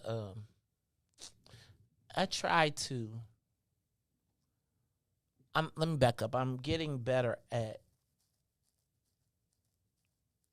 being receptive. I think so many times people have ideas with no practical implementation, right? So they be like, man, I got a great idea. I be like, I live that though, right? That's probably not going to work that way. But I think what I have also recognized is that everything don't always stay the same and there can be changes. And what happened, the way people responded 10 years ago is different than the way people respond now. There was a time so I think that there's room and space for evolution. But I do think, guys, that collectively, like I think we always have an example of, like I always feel like we point to the exceptions as the rule instead of the rule. So let me say, I think we have a tremendous amount of black businesses. I don't know that any of them are safe. And can I give you the example? Do y'all remember Crew Sports? In the late 90s, early 2000s, Crew Sports probably was one of the biggest clothing retailers in the country. Like, you could not They was in every magazine and everything. It was the place to go before you went. And I'm going to tell you, we saw those brothers and we said, them brothers going to be the next FUBU.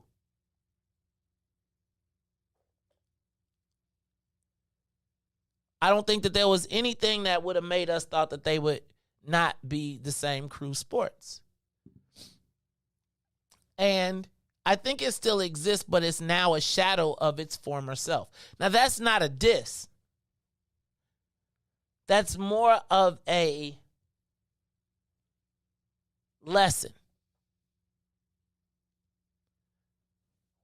And I think about, what do we have that remains in Chicago iconic to Black Chicago that is worth protecting?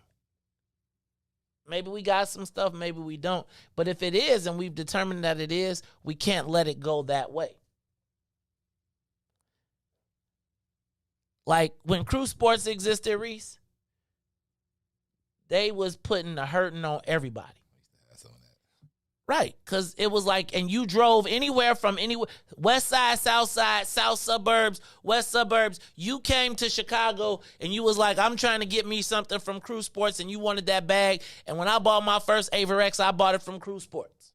And when I got my corporate account, I bought it from Crew Sports.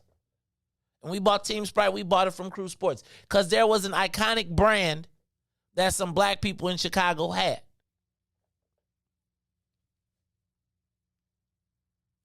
I say this only to say that I don't know that we recognize the value of the brand then, and now as we take that time-lapse photography to now,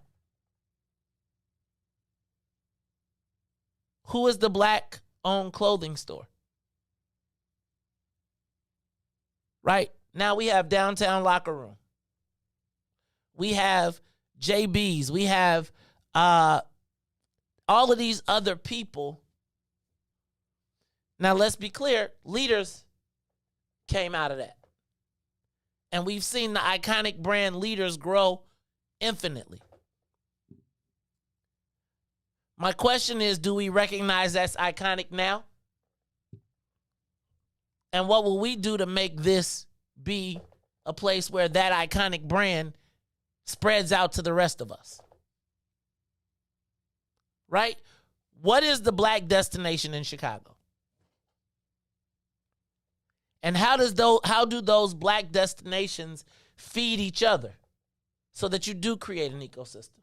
Just something to think about. Hey, y'all, this is the Maze Jackson Show. I got a lot to do today, so we're going to get up out of here. So for Maze and Riis, Ruthie, we got to check us. You think she going, we got to check her passport, Riis. And we got to tell her she can't wear no scarf or turtleneck the first 3 days she back. Right? She gonna miss that Tuesday then. Dang, I keep putting myself down. I keep putting myself on Ruthie list. I don't know why. I'm gonna turn my mic off now. You know she ready. Oh, yeah. I heard I was logging off. You know she gonna forgive me. She ain't gonna forgive you. No, not at all. So for Maze and Riis, Ruthie and Todd, sometimes I am the host of the Maze Jackson Show, asking every single day, what's in it for the black people? And if you don't like it, you can still tell them. Maze said, we out of here. Peace. Business and go ahead and address the facts, man. Lightfoot seems more lesbian than black. Rahm Emanuel's another case. He was just as tired. 50 closed schools left much to be desired. Police had Anjanette naked on that body cam. They suppressed the footage so it couldn't touch a lot of hands. Reminds me of that 16 shots in that cover up. Both of them similar, so I went and dug it up. George Floyd killed, a lot of riots happening in the town. Southside burned and they wouldn't let them bridges down. Grandmother sick, need a prescription and plus a couple groceries. You gon' have to travel just to get it now. COVID-19 out here shutting all the business down. Not enough SBA loans to even give around. So many failed businesses that you could put them in the pile. If you don't survive the pandemic, it's gonna sit you down. We sing, dance, play ball, entertain, and crack jokes. Government infested black neighborhoods with crack smoke. System that milked us so bad, we got lactose. Still trying to find out what's in it for us black folks. We sing, dance, play ball, entertain, and crack jokes. Government infested black neighborhoods with crack smoke. System that milked us so bad, we got lactose. Still trying to find out what's in it for us black folks. Shout out to Willie Wilson, hope one day you get to send it. We need some different players in the game to handle business. So many shady